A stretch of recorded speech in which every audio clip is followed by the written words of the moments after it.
Today we will continue our Bible study, learning about how we as a Christian, how the Bible presents our body in the perspective of God.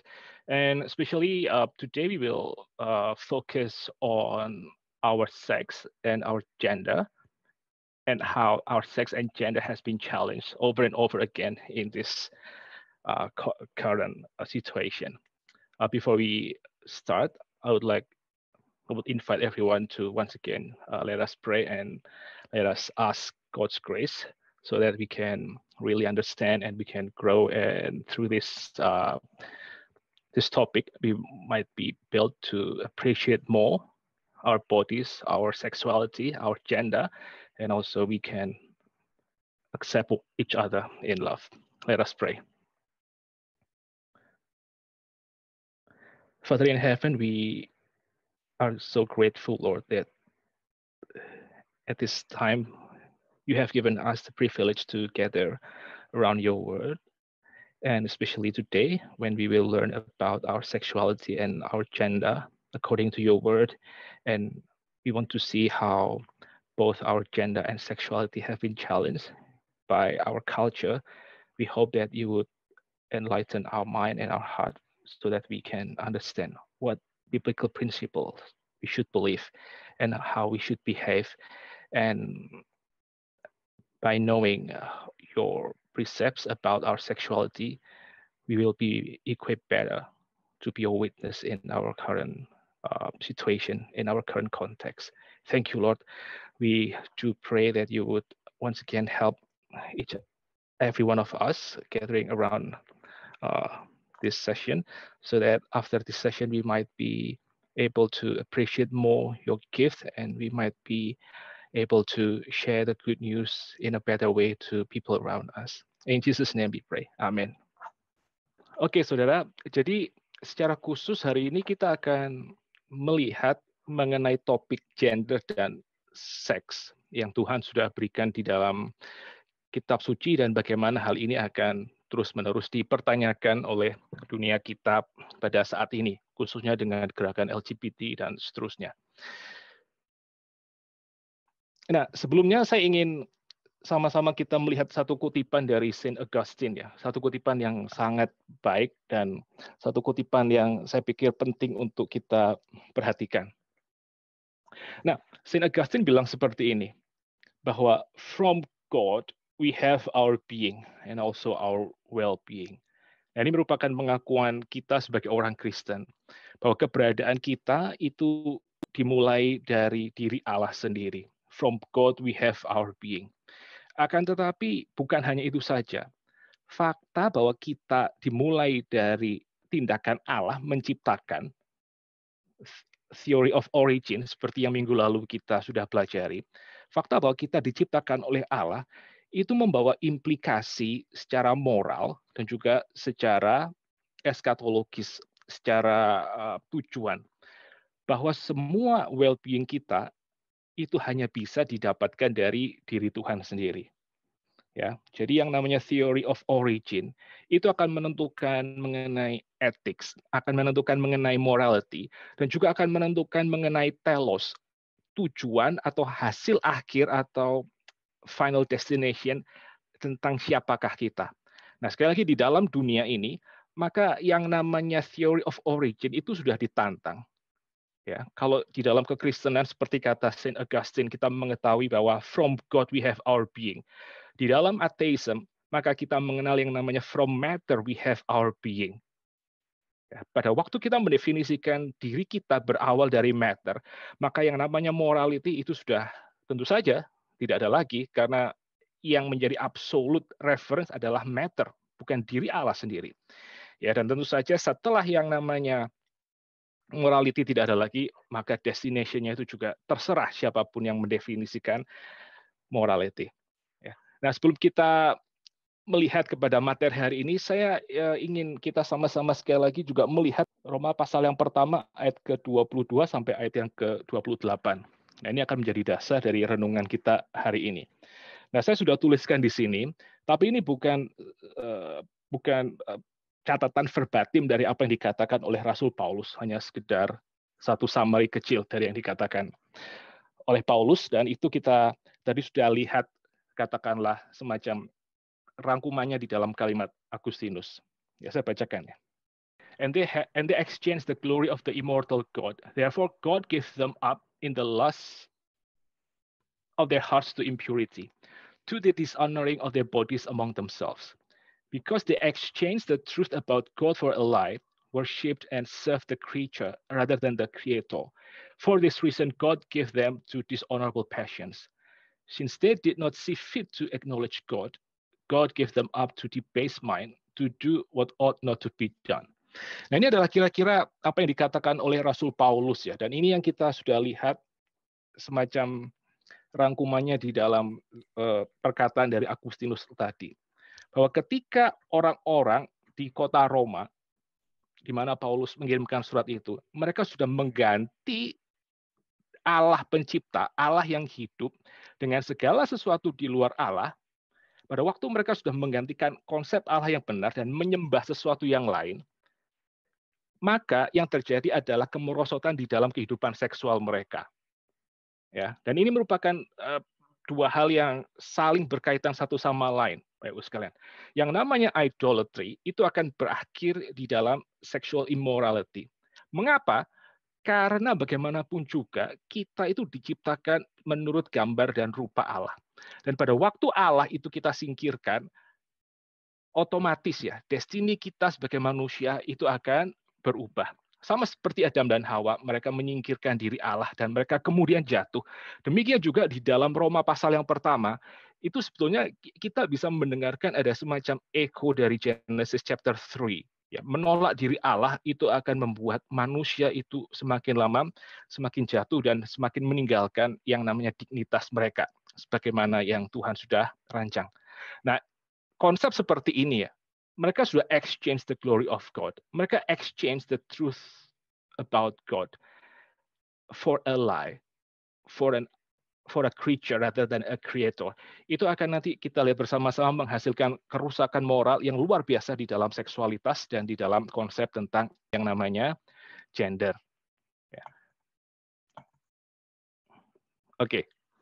Nah, untuk kita boleh mengerti apa yang menjadi konsep Alkitab mengenai seksualitas dan gender, kita harus sekali lagi melihat bersama-sama doctrine of creation. Apa yang Alkitab itu katakan tentang seks? Apa yang Alkitab itu katakan tentang yang namanya gender? Nah, secara garis besar, Bapak Ibu sekalian, maka kita bisa menempatkan seksualitas dan juga gender itu di dalam tiga aspek yang sangat besar menurut Kitab Suci. Nah, pertama-tama, aspek yang pertama itu adalah joyful union, ya, joyful union antara siapa? Antara seorang pria dengan seorang wanita, Adam and Eve, bukan Adam and Steve atau atau siapa ya? Ya, atau ya Mary and Eve dan seterusnya. Alkitab itu dengan jelas mengatakan bahwa yang namanya seksualitas itu diperuntukkan sebagai sebuah union antara seorang pria dengan seorang wanita. Dan ini merupakan satu union yang bersifat joyful, Bapak Ibu sekalian. Dan union ini bukan hanya union di dalam, katakanlah afeksi, bukan hanya union di dalam emosi, bukan hanya union di dalam aspek psikologi, tetapi juga menjadi sebuah union di dalam tubuh. Jadi kalau saudara melihat perbandingan antara tubuh pria dan tubuh wanita, saudara bisa menemukan bahwa tubuh pria dan tubuh wanita itu kompatibel satu sama lain. Ya, ada compatibility antara tubuh wanita dengan tubuh pria. Nah, ini adalah satu hal yang akhirnya kita lihat bersama-sama dikatakan oleh Kitab Suci. Jadi pada waktu Adam melihat Hawa, maka Adam setelah dia melihat semua binatang itu tidak ada yang fit menjadi satu pasangan yang intim dengan dia. Setelah itu Adam melihat Hawa dan Adam mengatakan, "Oh, this is the one." Gitu ya, tubuh dari tubuhku, daging dari dagingku dan tulang dari tulangku. Joyful union.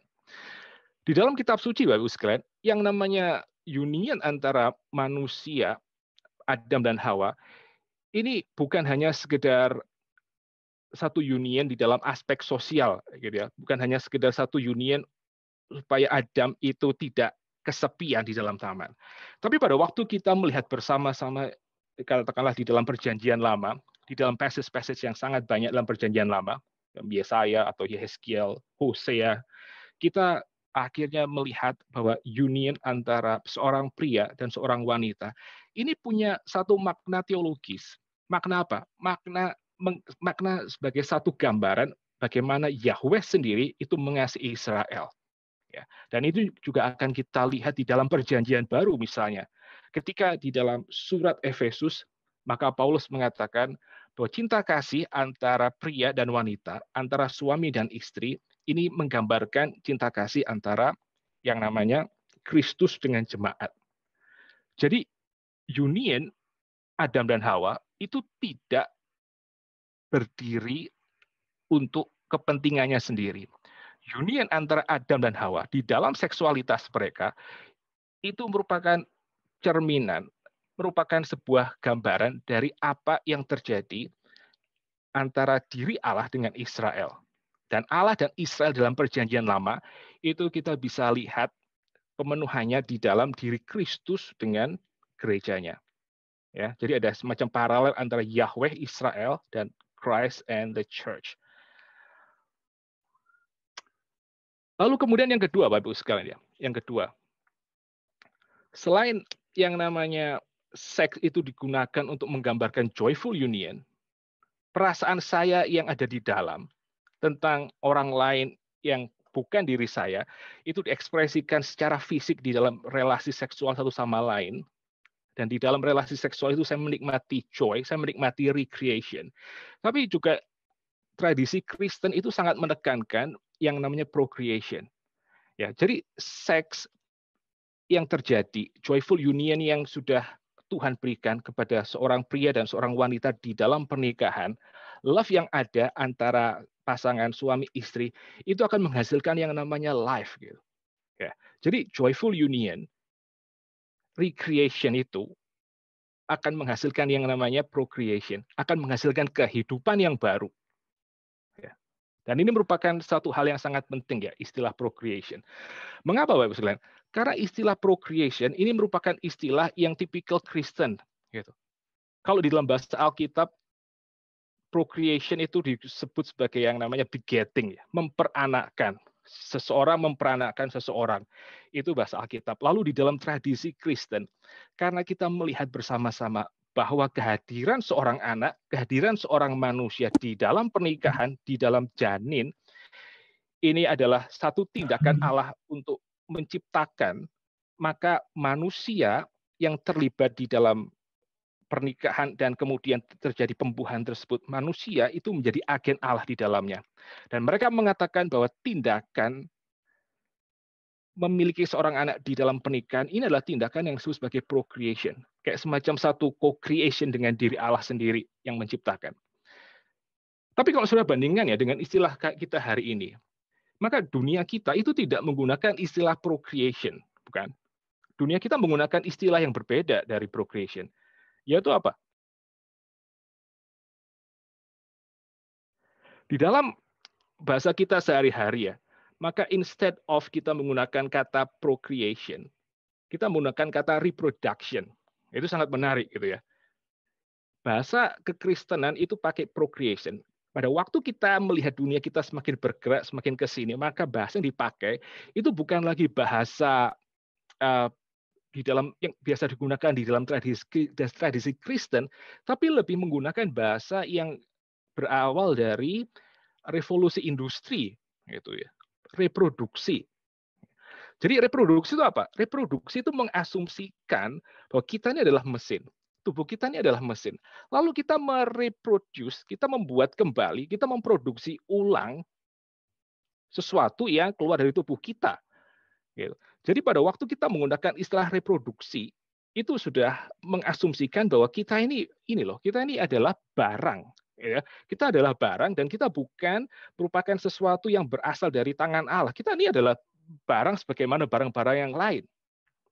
Dan pada waktu kita mengasumsikan bahwa diri kita adalah sekedar barang, pada waktu kita mengasumsikan diri kita hanyalah sekedar produk biasa, maka tentu saja Bapak Ibu sekalian, ada konsekuensi moral yang kemudian kita harus tanggung. Yaitu apa? Kalau saya adalah barang, lalu kemudian anak yang saya hasilkan di dalam pernikahan adalah juga barang, maka apa yang harus saya lakukan ketika misalnya ya saya mohon maaf gitu ya, saya misalnya mendapati anak saya itu katakanlah mengalami Down syndrome, atau pada waktu saya periksa ke dokter, saya mendapati bahwa anak saya yang akan saya lahirkan itu akan mungkin mengalami kecacatan. Kalau misalnya saya menggunakan asumsi reproduksi tadi, maka saya akan melihat bahwa anak yang saya hasilkan ini adalah barang yang sorry damage gitu ya, barang yang defect. Dan kalau misalnya ini adalah barang dan kemudian itu defect, apa yang kemudian biasa orang lakukan? Ya sudah ya dibuang begitu ya, di refund kalau bisa. Tentu saja nggak bisa gitu. Orang akan kemudian buang. Sama seperti, dan ini bukan hanya terjadi kepada orang dewasa, sorry, ini bukan hanya terjadi kepada para bayi ya, dan kita juga bisa melihat efeknya kepada kehidupan kita sebagai orang-orang dewasa.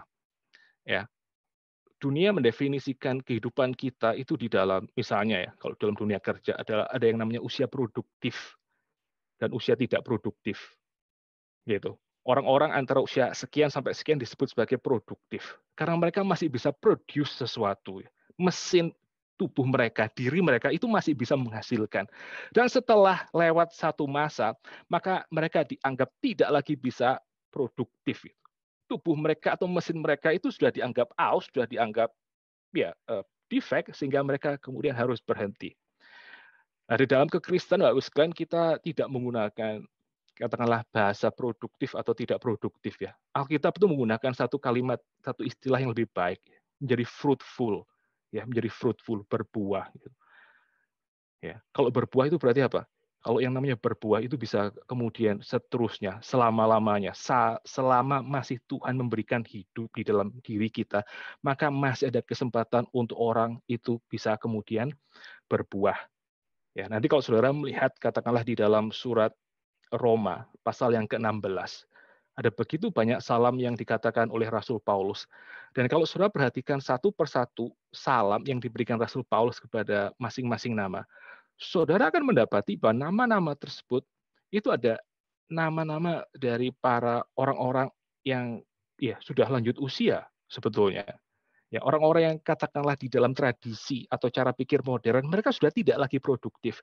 Tetapi nanti kalau sudah lihat di dalam pasal ke-16 kitab Roma, sudah mendapati bahwa Paulus itu ya, Paulus itu masih melihat orang-orang ini itu mereka punya peranan yang sangat penting di dalam kehidupan jemaat. Orang-orang ini masih fruitful untuk kehidupan jemaat di Roma. Dan itu apa? Itulah yang namanya kemudian kekristenan.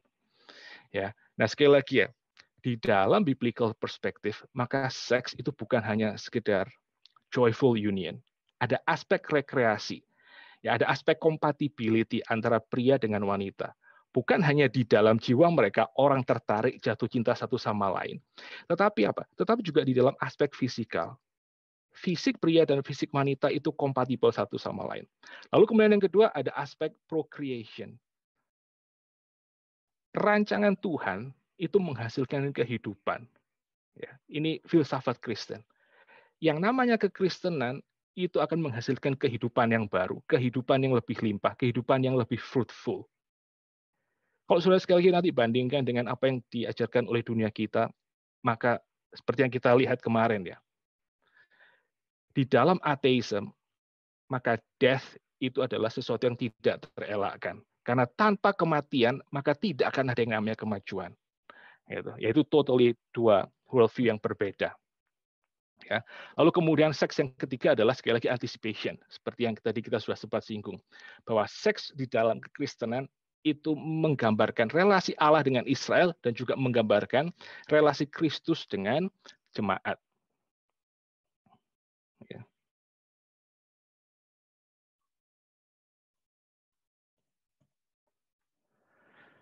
Nah, selanjutnya kita akan sama-sama lihat, Bapak Ibu sekalian, secara garis besar, secara singkat sekali tentang sejarah seks di Barat. Ya, ini bukan ngomongin soal kebudayaan lain, kita ngomong mengenai yang namanya kebudayaan Barat. Nah, kita bisa melihatnya di dalam tiga bagian besar ya. Seks di dalam era Greco-Roman, lalu kemudian seks di dalam era atau zaman yang dipengaruhi oleh kekristenan, dan kita akan melihat seks di dalam zaman kita sekarang. Saudara sekalian, seks di dalam Greco-Roman ini kita bisa simpulkan dengan satu kata, yaitu apa? Permissiveness. Greco-Roman adalah satu kultur yang mereka membebaskan orang di dalam mengekspresikan akan seksualitas mereka. Ya, dan ini tidak heran Bapak Ibu sekalian, karena pada waktu kita melihat mitologi-mitologi Greek atau mitologi-mitologi Romawi, maka saudara akan mendapati bagaimana dewa-dewa di dalam Greco-Roman itu mereka bisa melakukan yang namanya immoralitas seksual secara sembarangan. Ya, jadi kalau saudara lihat atau baca mitologi Yunani, dewa seperti Zeus itu dia bisa tidur dengan dewi-dewi yang lain gitu. Lalu kemudian Hercules, orang yang figur yang sangat terkenal sekali. Gitu. Kita semua tahu siapa Hercules, dia adalah anak Zeus dengan seorang manusia. Sama Hercules juga pernah melakukan yang namanya adultery di dalam mitologi Yunani. Jadi pada waktu kita melihat bersama-sama konsep mitologi Yunani tentang dewa-dewa mereka, itu sudah ada sexual immorality, maka kita bisa membayangkan apa yang terjadi di dalam masyarakat Greco-Roman, sekalian. Ya. Nah, di dalam masyarakat Greco-Roman, gitu ya, maka yang namanya pedofilia dan juga prostitusi itu merupakan common practice biasa sekali. Yang namanya seorang pria berhubungan seksual dengan seorang remaja, ini satu hal yang bisa ditoleransi, satu hal yang sangat lumrah sekali. Karena mereka melihat yang namanya pria itu lebih tinggi daripada wanita. Dan ketika mereka melihat seorang anak, biasanya rata-rata dari umur 12 sampai umur 20, mereka menganggap adalah sah untuk mereka melakukan hubungan seks dengan seorang anak muda seperti ini. Ya, dan bahkan ya dari yang literatur yang saya sempat baca, even kayak Socrates, satu Greek philosopher yang luar biasa pentingnya, itu dia pernah tertarik dengan satu orang remaja pada waktu mereka semua ada di dalam satu tempat di dalam public bathroom. Gitu. Ya. Kenapa? Ya karena itu merupakan sesuatu hal yang lumrah di dalam tradisi Greco-Roman, mengingat apa yang dikerjakan oleh dewa-dewa mereka. Ya. Dan kalau saudara mempelajari tentang kultur daripada Greco-Roman, gitu, maka bukan sesuatu yang asing dan juga bukan sesuatu yang salah untuk melakukan adultery di luar pernikahan. Yang namanya marriage fidelity di dalam Greco-Roman itu merupakan sesuatu yang opsional, Bapak sekalian. Marriage fidelity itu casual.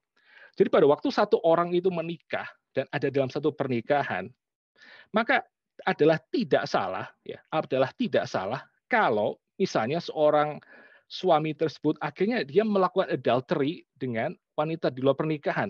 It's okay sama sekali.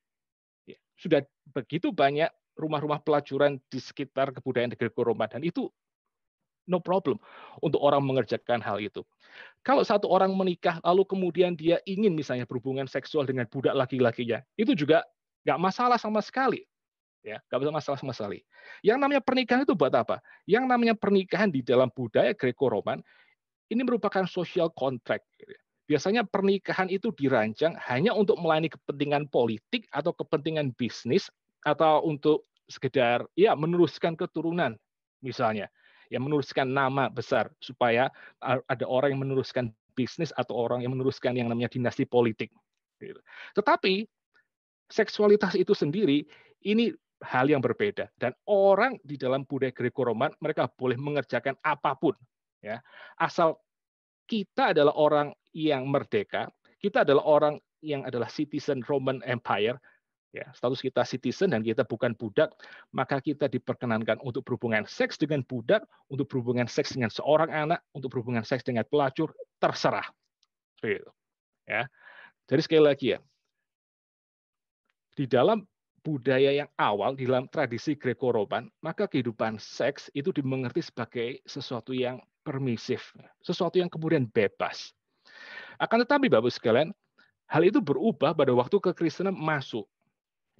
Kalau saudara memperhatikan sekali lagi apa yang dikatakan oleh Rasul Paulus ya di dalam surat-suratnya. Misalnya kemarin kita mempelajari surat Efesus, maka saudara akan melihat ada satu counter culture di dalam gereja.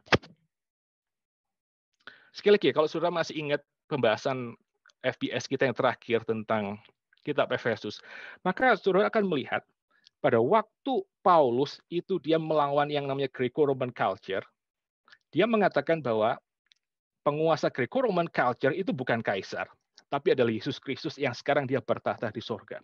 Dan Yesus Kristus yang bertahta di sorga, dia akan menyatukan segala sesuatu yang di sorga dengan yang ada di bumi. Lalu demonstrasinya di mana?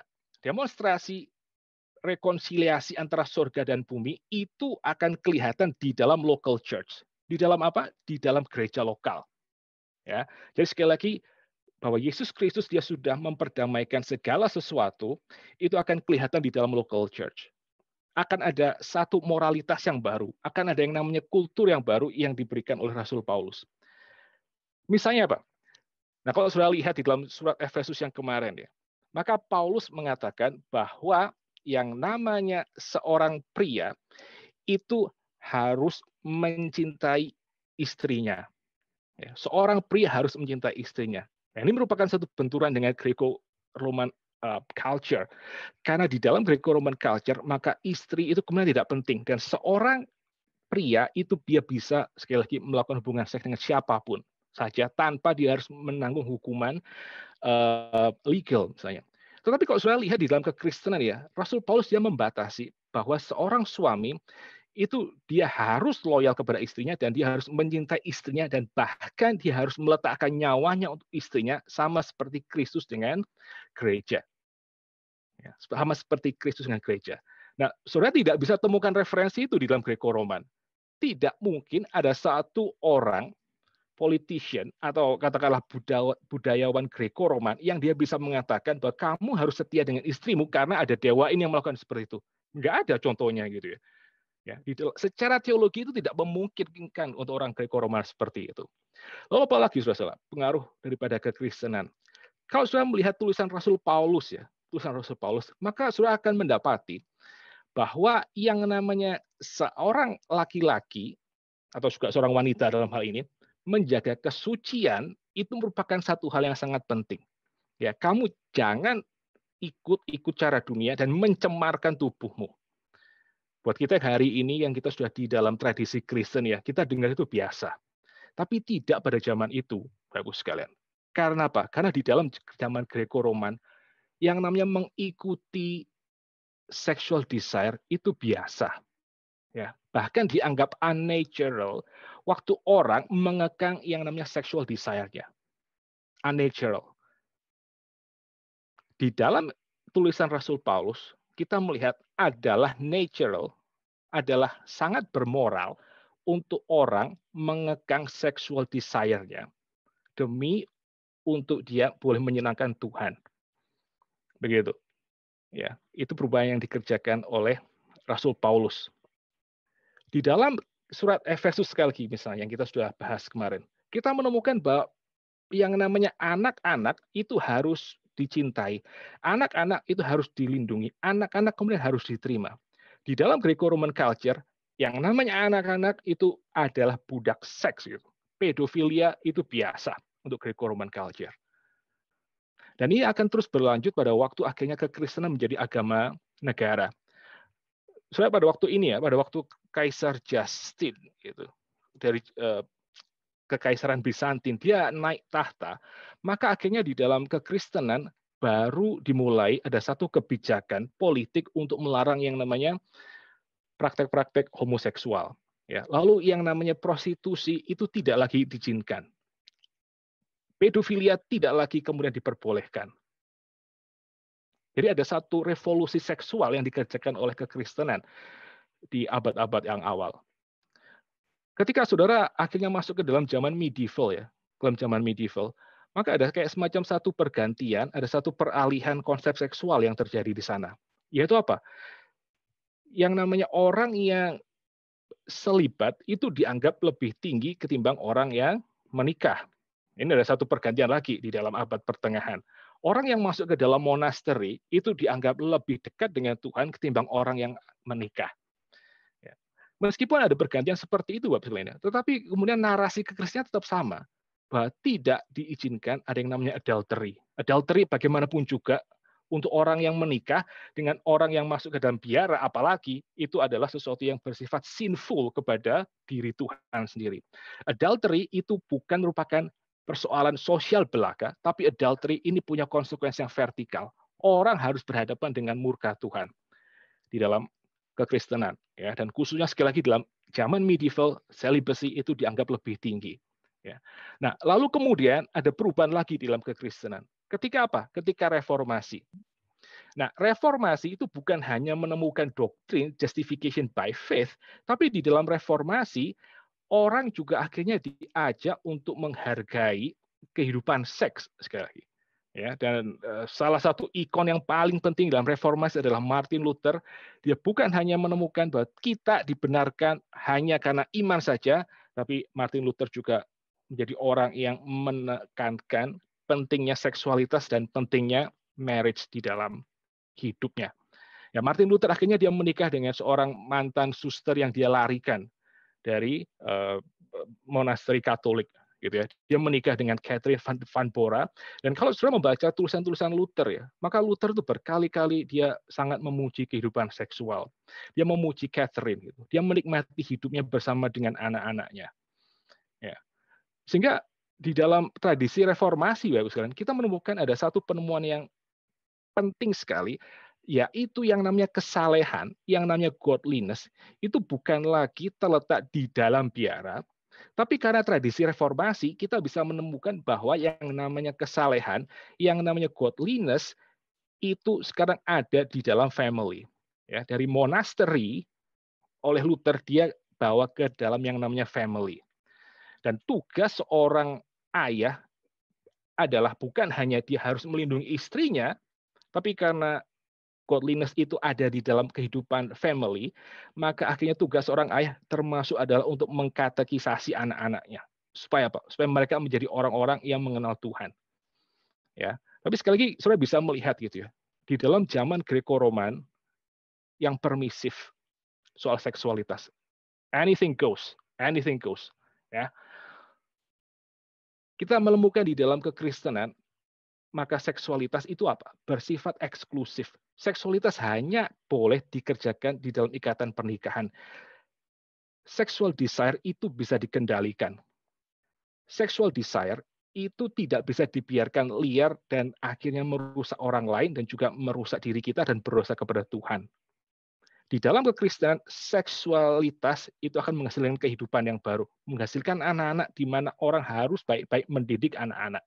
Tidak seperti di dalam zaman Greco-Roman ketika orang akhirnya boleh membebaskan anak-anak itu dibunuh atau kemudian dipakai sebagai budak-budak seks. Ya. Oke. Sekarang apa yang terjadi dengan zaman kita sekarang dalam zaman kontemporer?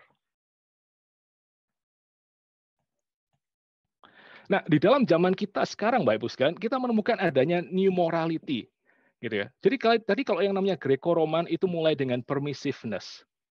Lalu akhirnya di dalam kekristenan ada yang namanya eksklusivitas seks. Seks hanya dibatasi di dalam keluarga seturut dengan apa yang Allah katakan di dalam kitab suci. Maka di dalam zaman sekarang ada gerakan kembali dan bahkan sudah kelihatan bahwa kehidupan seksualitas itu akan ditujukan untuk dinikmati secara permisif. Ya. Nah, morality yang kita temukan di dalam dunia kita hari ini itu kita bisa lihat dalam beberapa aspek. Yang pertama-tama ya, antara pain dan pleasure. Morality kita yang pertama itu morality yang memegang hedonism. Hedonism itu apa? Hedonism adalah satu etika di mana orang itu didorong untuk lebih pilih pleasure ketimbang pain. Jadi pada waktu ada pilihan pain atau pleasure, hedonism bilang, ya tentu saja pilih pleasure. Begitu ya. Itu sangat wajar untuk orang pilih yang namanya pleasure. Dan sebisa mungkin orang menghindari yang namanya pain. Nah, di dalam hubungannya dengan tema kita kali ini, Bapak Ibu sekalian ya. Maka apa yang disebut sebagai pleasure?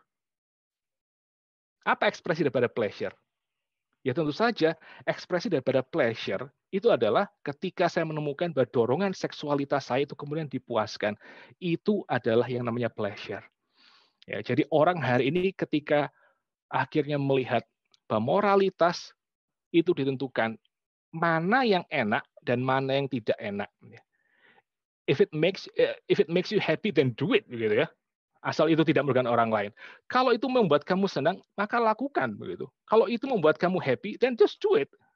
Asal kamu tidak merugikan orang lain, nggak masalah.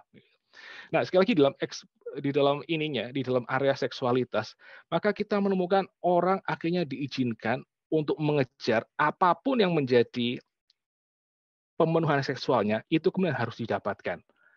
Ya.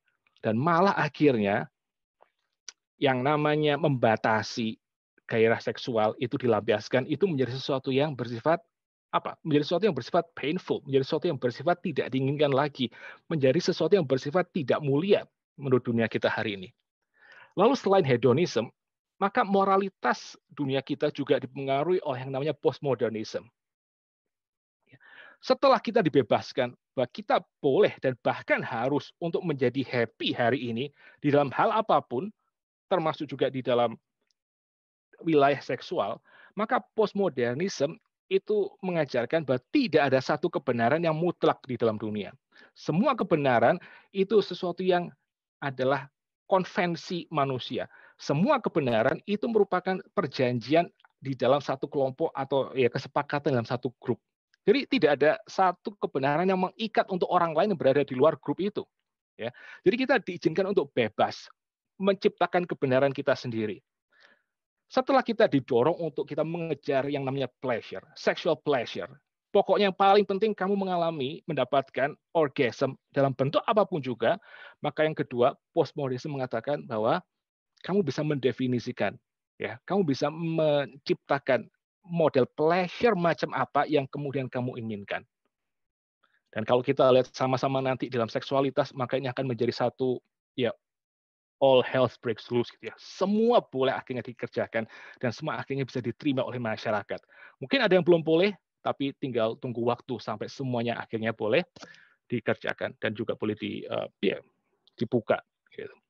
Lalu kemudian moralitas itu juga dibentuk dalam aspek yang ketiga adalah oleh Marxism. Nah, saudara, kita mungkin hari ini kita udah mungkin agak kurang terlalu familiar dengan Marx. Kita mungkin dengar Marx ya pada waktu dulu kita kuliah. Kita taunya soal Marxism itu juga ketika kita dengar misalnya tentang Uni Soviet atau misalnya soal North Korea atau misalnya soal China misalnya dan seterusnya. Tetapi sebetulnya yang namanya Marxism ini merupakan satu ideologi yang sekarang mulai bangkit, Bapak Ibu sekalian. Dan saudara bisa nonton ini, ya, bisa kemudian merasakan yang namanya Marxism itu juga di dalam bioskop misalnya. Kalau saudara pernah nonton Joker, film Joker yang kemarin tahun 2019, tahun 2020, itu film Marxis, gitu. Di mana orang-orang yang di-oppressed, orang-orang yang kemudian ditindas oleh mayoritas, mereka harus berjuang sekeras mungkin dan mereka harus membalikkan struktur di dalam masyarakat. Ya, tidak boleh lagi ada yang namanya opresi. Orang-orang yang menjadi marginal, orang-orang yang ditindas itu mereka harus melakukan yang namanya revolusi dan mereka harus mendapatkan suara mereka dengan cara apapun juga. Itu Pak, itu Marx gitu. Ya. Tyranny of the oppressed. Dan ironisnya adalah sekarang justru orang-orang yang diopres adalah orang-orang yang berusaha untuk mendapatkan tempatnya dengan cara mereka mengopresi orang-orang yang mereka tadinya anggap sebagai opresor. Jadi ada kayak semacam pembalikan ya antara yang opres dengan orang yang diopres itu jadi semacam putar peranan ya. Dan juga termasuk dalam seksualitas Bapak Ibu sekalian. Sehingga akhirnya kayak apapun yang menjadi orientasi seksual seseorang itu harus diberi tempat. Ya. Tidak peduli seberapa anehnya, itu tidak boleh dikatakan salah. Tidak boleh kemudian dikatakan sebagai sesuatu yang menyimpang. Itu tidak bisa. Yang namanya seksualitas itu akhirnya disebut sebagai personal preference. Ya, personal preference. Dan kalau itu adalah preference, maka sekali lagi tidak ada siapapun yang berhak untuk mengatakan ini salah dan tidak ada seorang pun yang berhak untuk minta itu dihentikan. Ya, jadi kalau beberapa Setahu saya kayak kalau di Australia ada yang namanya kayak safe school gitu ya, di mana orang-orang atau anak-anak kecil yang mereka rasa mereka berbeda itu mereka uh, diberikan satu kesempatan untuk masuk dalam satu sekolah dan semua orang dalam sekolah itu harus tutup mulut tentang apapun juga soal orientasi seksual anak-anak tersebut. Ya. Untuk apa? Untuk memberikan ruang gitu ya, untuk mengakui keberadaan mereka. Nah, sekali lagi pada waktu kita bersama-sama new morality yang ada di dalam zaman kita, itu sekali dibentuk oleh hedonism, mencari akan yang namanya pleasure. Pada waktu pleasure tidak lagi didapatkan, yang ada cuma pain, maka eutanasia misalnya menjadi salah satu solusi. Mengakhiri hidup karena tidak lagi bisa melihat bahwa hidup ini akan mendapatkan pleasure. Ya, sehingga saya tidak akan merasa heran misalnya ketika melihat dunia kita dibentuk oleh hedonism untuk mendapatkan kabar selebriti ini dan itu akhirnya bunuh diri ketika mereka menyadari diri mereka misalnya mengidap sesuatu penyakit yang mereka rasa tidak lagi bisa disembuhkan. Mereka tidak lihat diri mereka ada harganya, mereka tidak lihat hidup mereka penting lagi karena tidak ada lagi pleasure. Mereka melihat diri mereka sebagai mesin yang rusak gitu ya, damage product, maka eutanasia solusinya. Ya, lalu kemudian sekali lagi postmodernism, pleasure itu apa definisinya, apa standarnya, terserah. Marxisme mengatakan semua orang yang tadinya diopres mereka harus diberikan tempat dan mereka harus diberikan ruang. Ya, sehingga tidak heran sekarang justru kekristenan akhirnya menjadi pihak yang dipinggirkan. Tidak boleh mempertobatkan orang misalnya, tidak boleh mengabarkan Injil, tidak boleh misalnya mendoakan orang, dan tidak boleh misalnya membawa orang untuk memikirkan tentang preferensi seksualitas mereka di dalam terang firman Tuhan. Begitu. Yaitu new morality yang kita hadapi sekarang.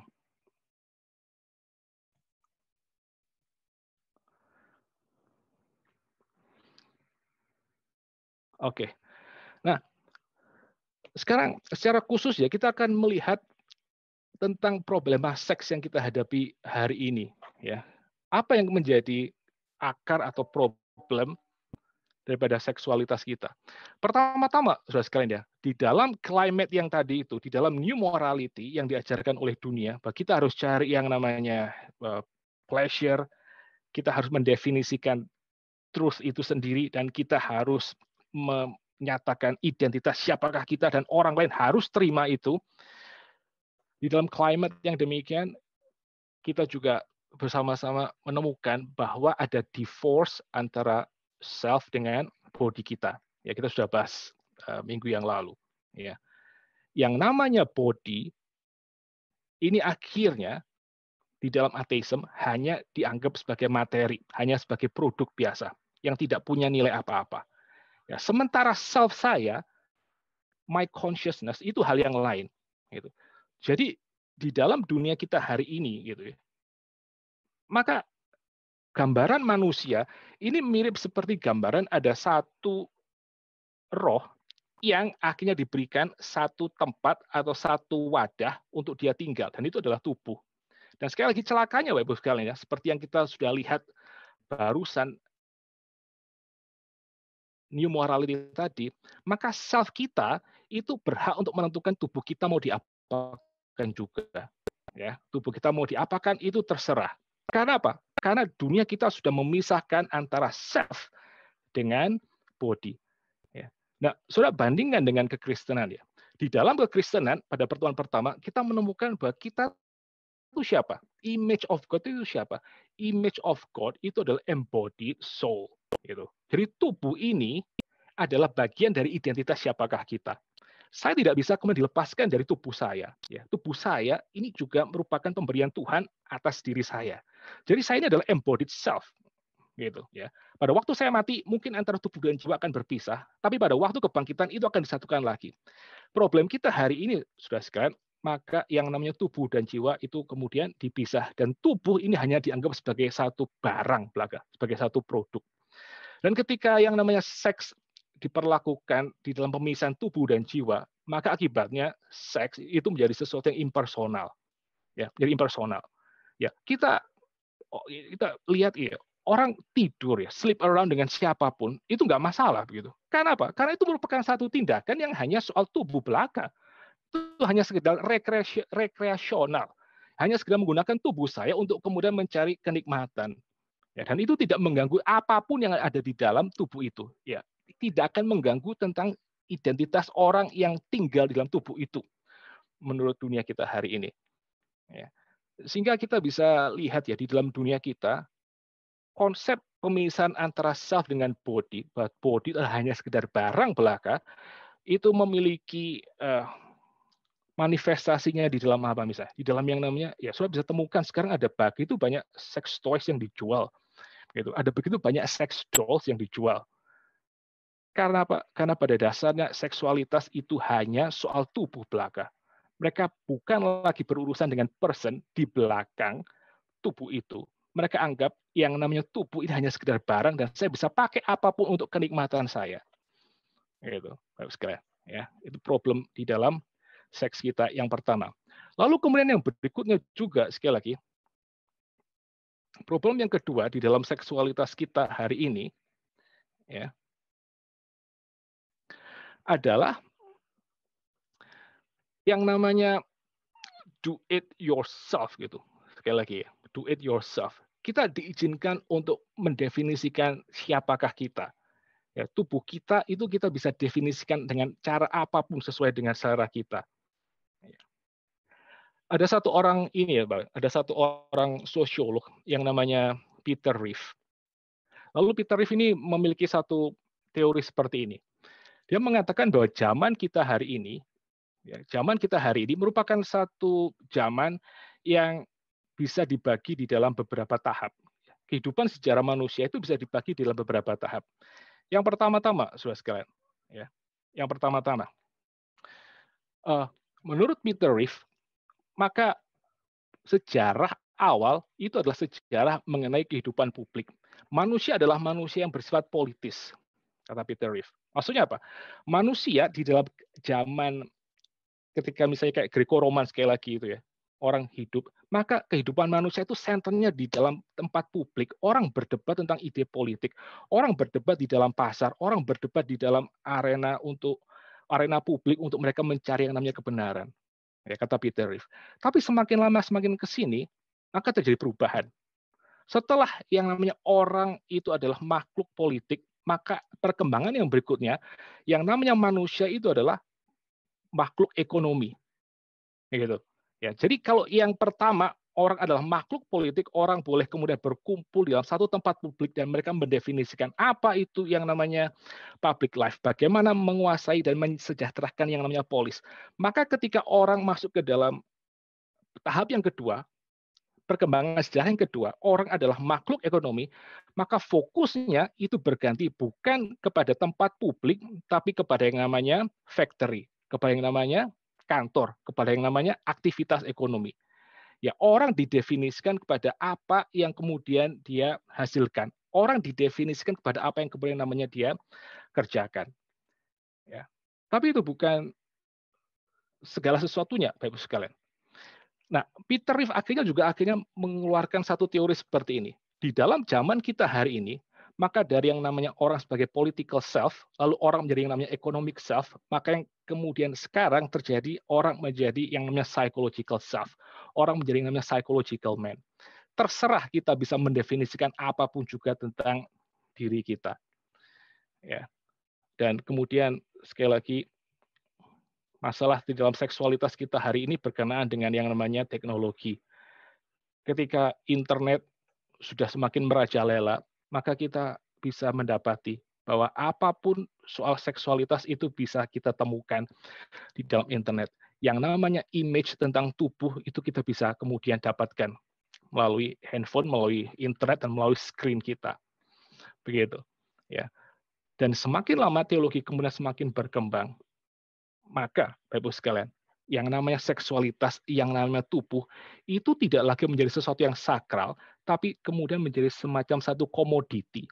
Orang boleh kemudian perjualbelikan, orang kemudian boleh akhirnya tonton, orang boleh kemudian akhirnya lihat. Begitu. Ya, jadi ini tiga hal yang berkenaan dengan seksualitas kita di dalam climate new morality. Ya, ada divorce antara self dengan body. Lalu juga ada yang namanya do it yourself. Orang merancang kembali siapakah dirinya. Karena orang sekarang bukan lagi yang namanya political man. Orang bukan lagi yang namanya economic man. Tapi orang sekarang adalah yang namanya psychological man. Ya, psychological man. Gitu. Sekarang yang paling penting adalah kesadaran tentang siapakah saya. Saya bebas untuk mendefinisikan siapa saya. Dan kemudian sekali lagi, masalah yang ketiga adalah the rise of technology. Orang dipaparkan dengan berbegitu macam aspek kerusakan seksualitas dan orang akhirnya pelan-pelan berubah konsep seksualitasnya. Ya. Nah, the rise of technology ya, itu mengakibatkan ada satu permasalahan baru, Bapak sekalian. Kalau yang pertama itu sekedar perpisahan antara self dengan body. Orang pada waktu mengerjakan adultery, maka orang pikir ini hanya urusannya soal tubuh belaka dan tidak ada urusannya dengan siapakah saya. Ini hanya masalah tubuh saja, gitu. Tetapi dengan adanya kemudian internet, maka masalahnya bukan hanya sekedar saya dengan impersonal body, tapi sekarang masalahnya adalah antara saya sekarang mendapati bahwa sexual desire saya itu dipenuhi dengan mesin, gitu, dengan mesin. Jadi antara saya dengan tubuh orang lain itu di dalam rise of technology, gitu, di dalam perkembangan teknologi, maka antara saya dengan orang lain itu masih ada satu lagi layer, yaitu adalah teknologi, begitu. Ya, dan ini merupakan satu kesulitan yang luar biasa di mana akhirnya kehidupan seksualitas itu semakin lama dilihat sebagai sesuatu yang bersifat tidak berharga. Tubuh orang dianggap sebagai barang. Dan bahkan tubuh orang yang barang itu pun bisa dinikmati di dalam yang namanya layar telepon. Jadi betul-betul seksualitas itu tidak ada kepentingannya bagi dunia kita hari ini. Ya. Dan akibatnya adalah, Bapak sekalian, sekarang kita menemukan bahwa identitas seksual karena the new morality dan juga karena ada masalah di dalam konsep soal tubuh dan self itu, tubuh dianggap sebagai sesuatu yang impersonal, yang paling penting adalah self, dan self saya bisa garap apapun juga, maka kita sekali lagi melihat kehidupan kita menjadi kehidupan yang dibebaskan untuk pilih apapun preferensi seksual kita. Nah, waktu pertama kali saya dengar ya soal isu ini, maka satu apa namanya, satu istilah atau satu singkatan yang sangat penting yang pertama kali saya dengar itu adalah LGBT. Gitu ya. Saya percaya juga Bapak Ibu pernah dengar. Tapi sekarang tidak loh.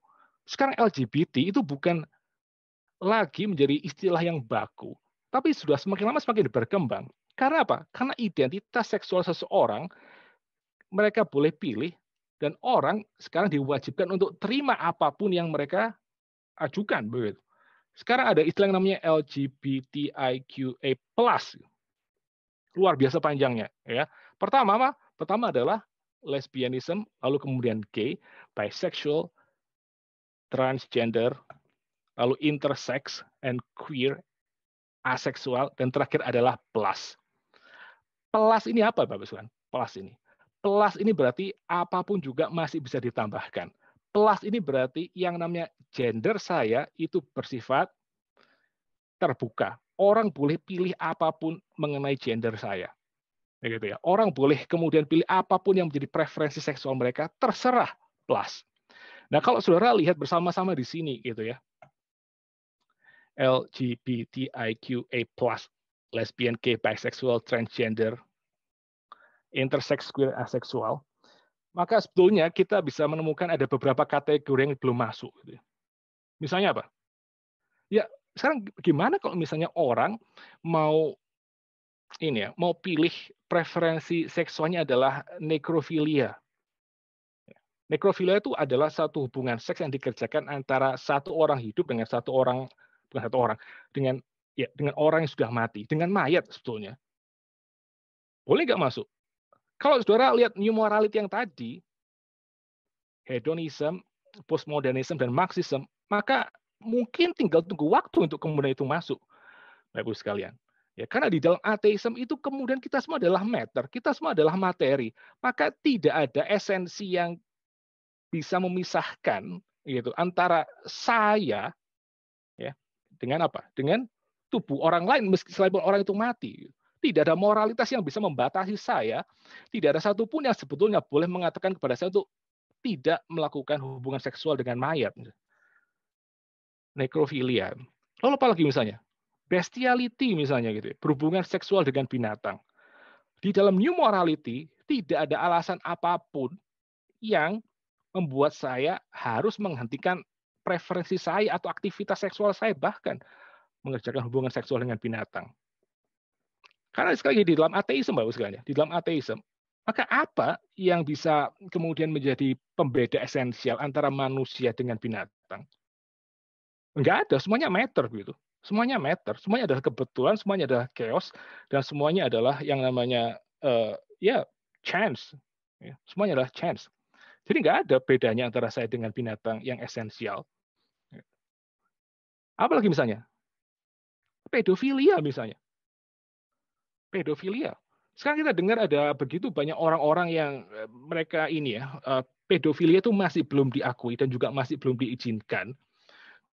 Karena mereka masih melihat yang namanya anak itu adalah pihak yang diopres. Anak itu masih belum bisa mengambil keputusan sendiri. Mereka masih katakanlah menjadi orang yang tertindas dan belum sanggup untuk melawan.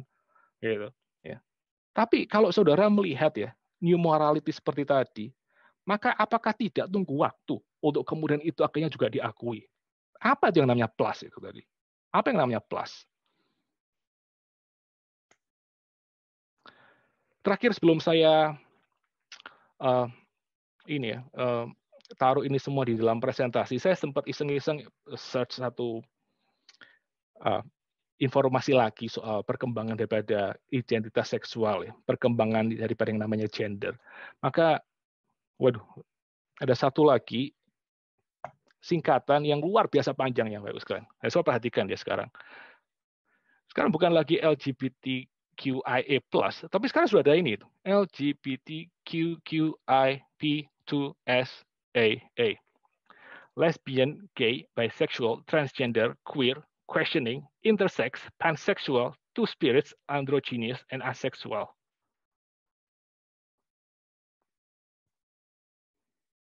New morality. Cari kenikmatanmu yang paling banyak. Lalu kemudian definisikan kebenaran menurut dirimu sendiri. Dan paksakan supaya orang lain terima identitas seksualmu. Jadi kalau saudara lihat sekali lagi apa yang kita sudah sempat sekilas lihat di dalam tradisi seksualitas di Barat, ya. Tradisi seksualitas di Barat yang berawal dari budaya Greco-Roman yang permisif. Lalu di dalam kekristenan, maka permissiveness itu dibatasi menjadi eksklusif. Hanya pria dan wanita. Itu pun di dalam pernikahan. Hanya pria dan wanita. Dan mereka pun harus saling menghormati satu sama lain. Pria harus mencintai istrinya. Pria harus mencintai anak-anaknya. Dan yang namanya pria, dia harus belajar untuk menahan misalnya hawa nafsunya ketika dia merasakan ada dorongan seksual.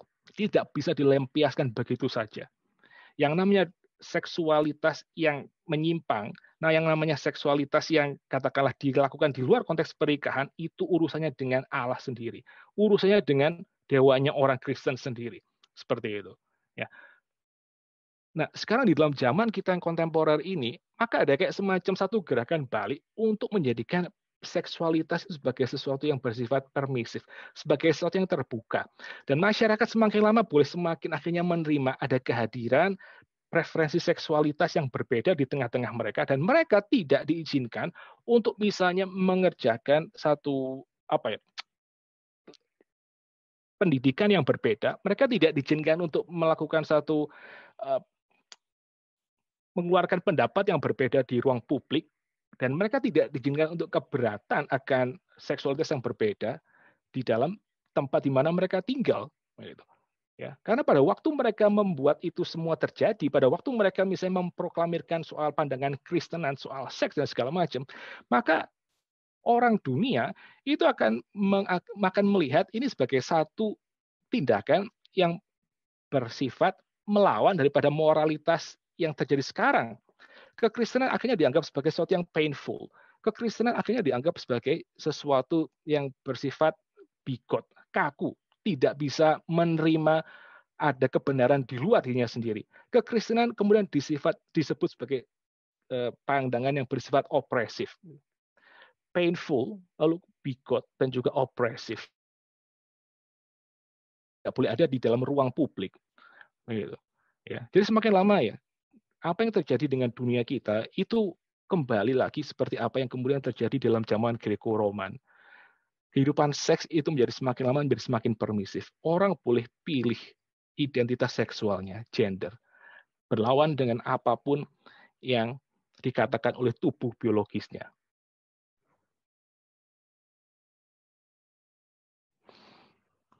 Tapi yang menarik, Bapak sekalian ya, yang menarik ya, di dalam beberapa penelitian, ya, di dalam beberapa riset yang dikerjakan mengenai seksualitas, akhirnya ditemukan begini, ya, ditemukan ya bahwa bagaimanapun juga, ketika orang melawan objektivitas tubuh mereka dan mereka berusaha untuk mendefinisikan tubuh mereka menurut selera mereka, itu bukan tanpa harga yang harus dibayar. Ya, bukan tanpa harga yang harus dibayar. Orang-orang yang berhubungan seksualitas secara sembarangan, ya, orang-orang yang dari muda mereka biasa untuk tidur bersama, orang-orang yang mengerjakan seks bebas, gitu. Anehnya, mereka juga adalah orang-orang yang di dalam diri mereka mengalami yang namanya alienasi. Mereka mengalami kesepian dan mereka mengalami katakanlah, ya, keterputusan dengan orang lain, Bapak Ibu sekalian. Karena apa? Karena mereka melihat dan mereka memperlakukan seks itu hanya masalah tubuh belaka, begitu. Hanya masalah tubuh belaka yang tidak ada urusannya dengan self atau dengan orang yang menjadi pemilik tubuh tersebut. Nah, ketika orang hanya melihat hubungan seksual adalah hubungan antara dua tubuh yang netral, antara dua benda yang netral, ya tentu saja akhirnya orang semakin lama semakin sulit untuk bisa menerima kehadiran orang lain. Gitu. Ya. Jadi yang aneh sekali ya, ketika kemudian tubuh ini ya, tubuh itu dipermainkan sedemikian rupa, ketika yang namanya kemudian hubungan seksual itu direndahkan dan orang diizinkan untuk mengerjakan apapun dengan tubuh mereka, akibatnya mereka mengalami yang namanya kesepian. Gitu. Nah, saudara bandingkan ya dengan kekristenan. Di dalam kekristenan, ketika kita mengatakan baik tubuh itu adalah pemberian Allah, tubuh itu adalah bagian dari diri saya. Maka kekristenan itu mau mengatakan bahwa di dalam hubungan seksual, maka yang saya berikan kepada orang lain itu bukan hanya sekedar tubuh saya, tapi juga seluruh identitas diri saya berikan kepada orang lain. Itu kekristenan, gitu. Ya, itu kekristenan. Jadi beberapa riset ya Bapak, itu kemudian malah menyebutkan bahwa kehidupan seksual yang terjadi di dalam pernikahan ya, yang sudah berumur misalnya sekian tahun, sudah sekian belas tahun dan sekian puluh tahun, di dalam kehidupan pernikahan yang sudah bertahan lama, maka justru yang namanya sexual excitement itu lebih banyak terjadi. Ya, lebih banyak terjadi. Lebih banyak orang puas dalam kehidupan seksual di dalam pernikahan yang bertahan lama. Karena apa? Karena sekali lagi di dalam pernikahan yang sudah bertahan lama, ya, sudah sekian lama menikah, orang semakin kenal satu sama lain, dan juga orang semakin mengenal diri mereka satu sama lain, dan orang juga semakin akhirnya bertumbuh di dalam cinta kasih secara afeksi, maka seksualitas itu betul-betul kemudian dimengerti sebagai pemberian the whole person gitu. Dan ketika misalnya orang itu menerima kehadiran tubuh yang lain, maka yang dia terima itu bukan hanya sekedar tubuh fisik belaka, tapi juga seluruh totalitas person daripada lawan jenisnya, Bapak sekalian. Jadi berbeda dengan konsep dunia hari ini, bahwa tubuh hanya sekedar benda mati yang saya boleh kemudian permak, yang saya boleh gunakan untuk kenikmatan saya, dan ini hanya sekedar hanya sekedar kendaraan bagi jiwa saya, maka Kristen melihat ketika manusia adalah seutuhnya person, embodied soul, justru di situ sukacita lebih banyak ada. Justru yang namanya sexual pleasure juga lebih banyak terjadi. Ya, dan ya, ironisnya adalah orang-orang yang melawan kekristenan mereka justru lebih banyak mengalami alienasi. Selain itu apa? Ya, kalau mereka teralienasi sekian lama, ya mereka bisa mengalami yang namanya depresi. Seperti itu. Ya, mengalami depresi. Dan akhirnya ya guilt and dissatisfaction. Sehingga ada kaitannya ya, antara kehidupan seks bebas dari yang saya baca, dengan yang namanya obat-obatan dan dengan yang namanya minuman keras. Gitu. Itu hal-hal yang luar biasa banyak muncul dalam kasus-kasus seperti ini. Ya, ketika orang mengalami alienasi, orang mengalami depresi, dan orang mengalami dissatisfaction dengan relasi mereka, gitu, in a deeper level, maka untuk bisa mengobati itu semua, maka orang harus membius diri mereka, Bu. Ya, itu merupakan satu ya unexpected result dari kita sekalian, yang kita dari semua kejahatan imoralitas yang kita lihat di dalam dunia kita hari ini. Ya. Kalau dari di awal ya, kita lihat sama-sama sudah Roma pasal yang pertama, bahwa orang mengganti kemuliaan Allah, orang menukarkan hormat Allah dengan benda-benda lain. Orang menukar yang namanya pencipta dengan ciptaan, dan akhirnya tubuh mereka kemudian menjadi tubuh yang diserahkan kepada hawa nafsu mereka. Mereka diizinkan untuk mencari apapun yang bisa memuaskan akan diri mereka. Dan semakin lama moralitas mereka semakin lama semakin turun dan semakin buruk. Maka sudah lihat ya, di dalam 11 pasal setelah itu, Roma pasal ke-12, Paulus bilang apa kepada orang-orang Kristen di Roma? Paulus bilang, I appeal therefore to you brothers, by the mercies of God, to present your bodies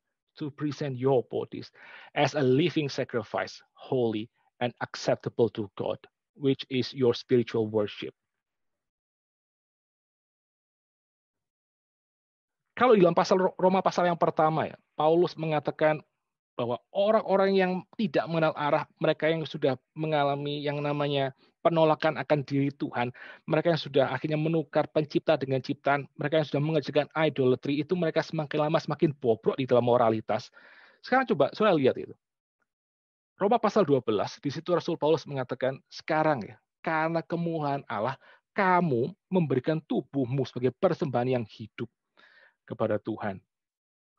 Instead of orang Kristen di Roma mengalami degradasi moralitas di dalam seks mereka, maka karena di dalam 11 pasal sebelumnya Paulus itu sudah bicara soal Injil Kristus, bahwa kamu sudah diampuni dan kamu sudah mendapatkan Roh Allah, dan oleh Roh Allah kamu mengatakan Aba ya Bapa, dan kamu akan diberikan tubuh yang baru.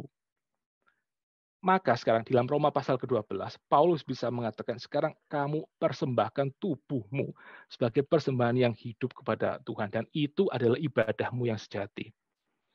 Ya. Jadi sekali lagi pada waktu kita melihat bersama-sama apa yang dikatakan oleh Rasul Paulus ya di dalam kitab Roma, kita mengenal bahwa kunci untuk kita boleh akhirnya mengubah kerusakan dunia itu ada di mana? Dan sekali lagi, kuncinya ada di dalam Injil. Gitu. Ada di dalam Injil Yesus Kristus. Dan Injil Yesus Kristus itu ada di mana? Injil Yesus Kristus itu hanya ada di dalam komunitas orang-orang percaya. Ya, ada dalam komunitas orang-orang percaya. Bagian terakhir yang kita bisa lihat sama-sama hari ini. Lalu bagaimana? Apa yang kemudian kita harus kerjakan? Pada intinya, pada prinsipnya, maka kita sebagai orang-orang Kristen, sebagai orang-orang yang kita sudah ada di dalam Tuhan, sebagai orang-orang yang kita sudah menerima Injil Tuhan, kita harus melihat kekristenan itu bukan hanya sekedar cult, bukan hanya sekedar cult di mana kita berkumpul bersama-sama secara eksklusif, secara katakanlah menyendiri, dan kita memisahkan kehidupan rohani kita dari dunia. Tidak demikian, tapi jalan satu-satunya adalah kita membuat yang namanya cult itu menjadi sebuah culture, satu culture tandingan daripada apa yang dikerjakan oleh dunia ini. Sama seperti kekristenan di dalam zaman Greco-Roman. Ketika kekristenan pertama kali muncul, apa yang kemudian mereka kerjakan? Yang mereka kerjakan adalah mereka memperbaiki moralitas. Melalui apa? Melalui yang namanya pemberitaan Injil. Mereka memberitakan tentang siapakah Allah yang benar, siapakah juru selamat itu. Ya, siapakah the Lord and Savior. Bukan kaisar, tapi adalah Yesus Kristus. Mereka preach the gospel dan mereka memberitakan moralitas yang baru dan mereka kemudian menghidupi itu di dalam apa? Di dalam kehidupan komunitas mereka, Bapak Ibu sekalian. Ya. Sehingga akhirnya orang-orang di dalam Greco-Roman mereka melihat ada cara yang baru memperlakukan wanita. Ada cara yang baru memperlakukan yang namanya anak-anak. Ada cara yang baru memperlakukan budak. Ada cara yang baru memperlakukan sexual desire yang saya alami. Dan juga ada cara yang baru untuk kemudian hidup ya sebagai satu komunitas. Jadi kalau saudara ingat FBS kita yang sebelumnya, surat Efesus, maka Paulus itu mengatakan bahwa model tandingan untuk seluruh Greco-Roman Empire itu ada di mana? Model tandingan, komunitas tandingan untuk bersaing dengan Greco-Roman Empire itu ada di dalam yang namanya gereja lokal. Ada di dalam yang namanya gereja lokal. Ya, dan di dalam gereja lokal itu dimulai. Ya, untuk apa? Untuk membuat satu kultur baru, membuat culture yang baru.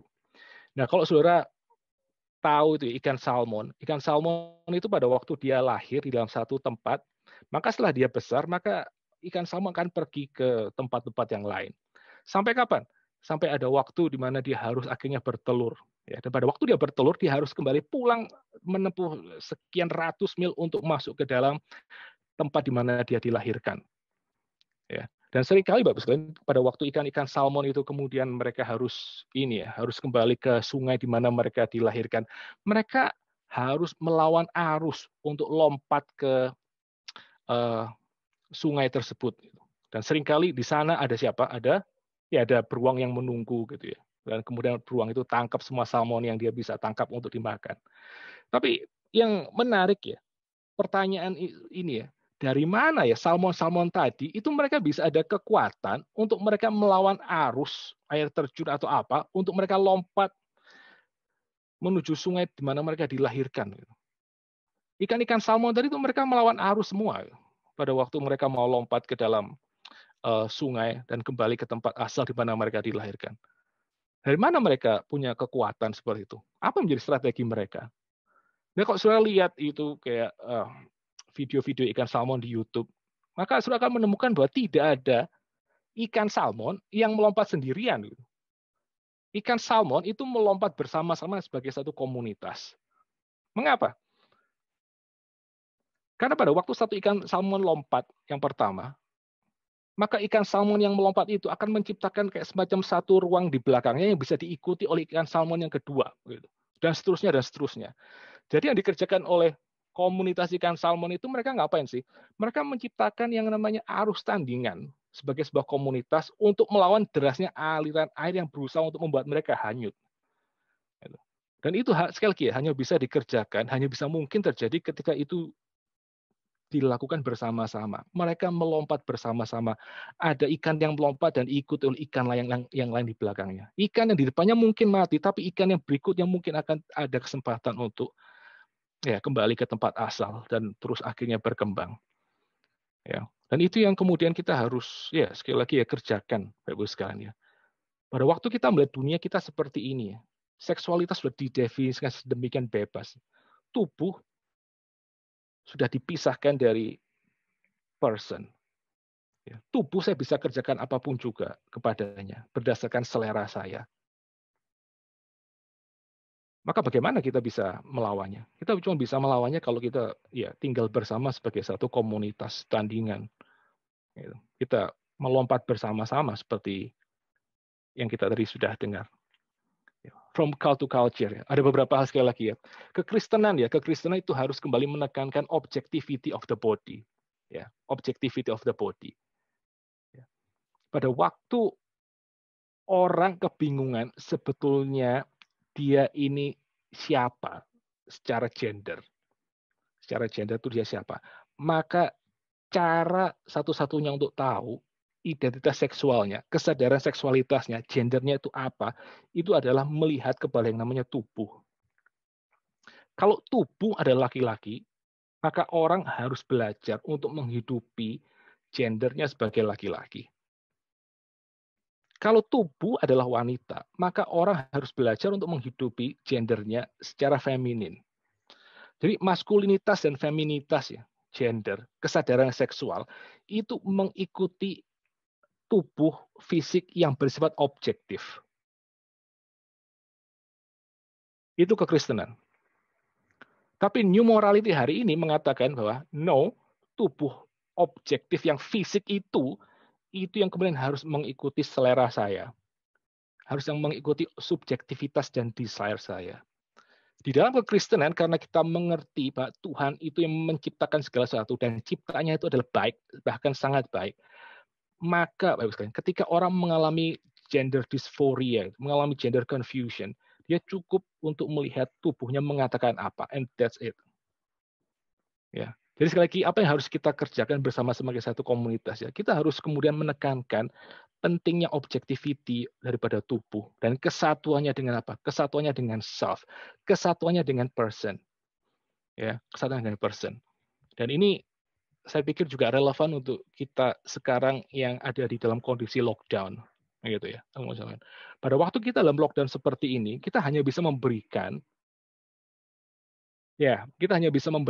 apa ya? Ya, let's say lah, kita hanya bisa memberikan afeksi kita kepada orang lain. Tapi afeksi yang kita berikan, perhatian kita berikan itu tidak termanifestasi di dalam kehadiran fisik. Tidak termanifestasi dalam kehadiran fisik.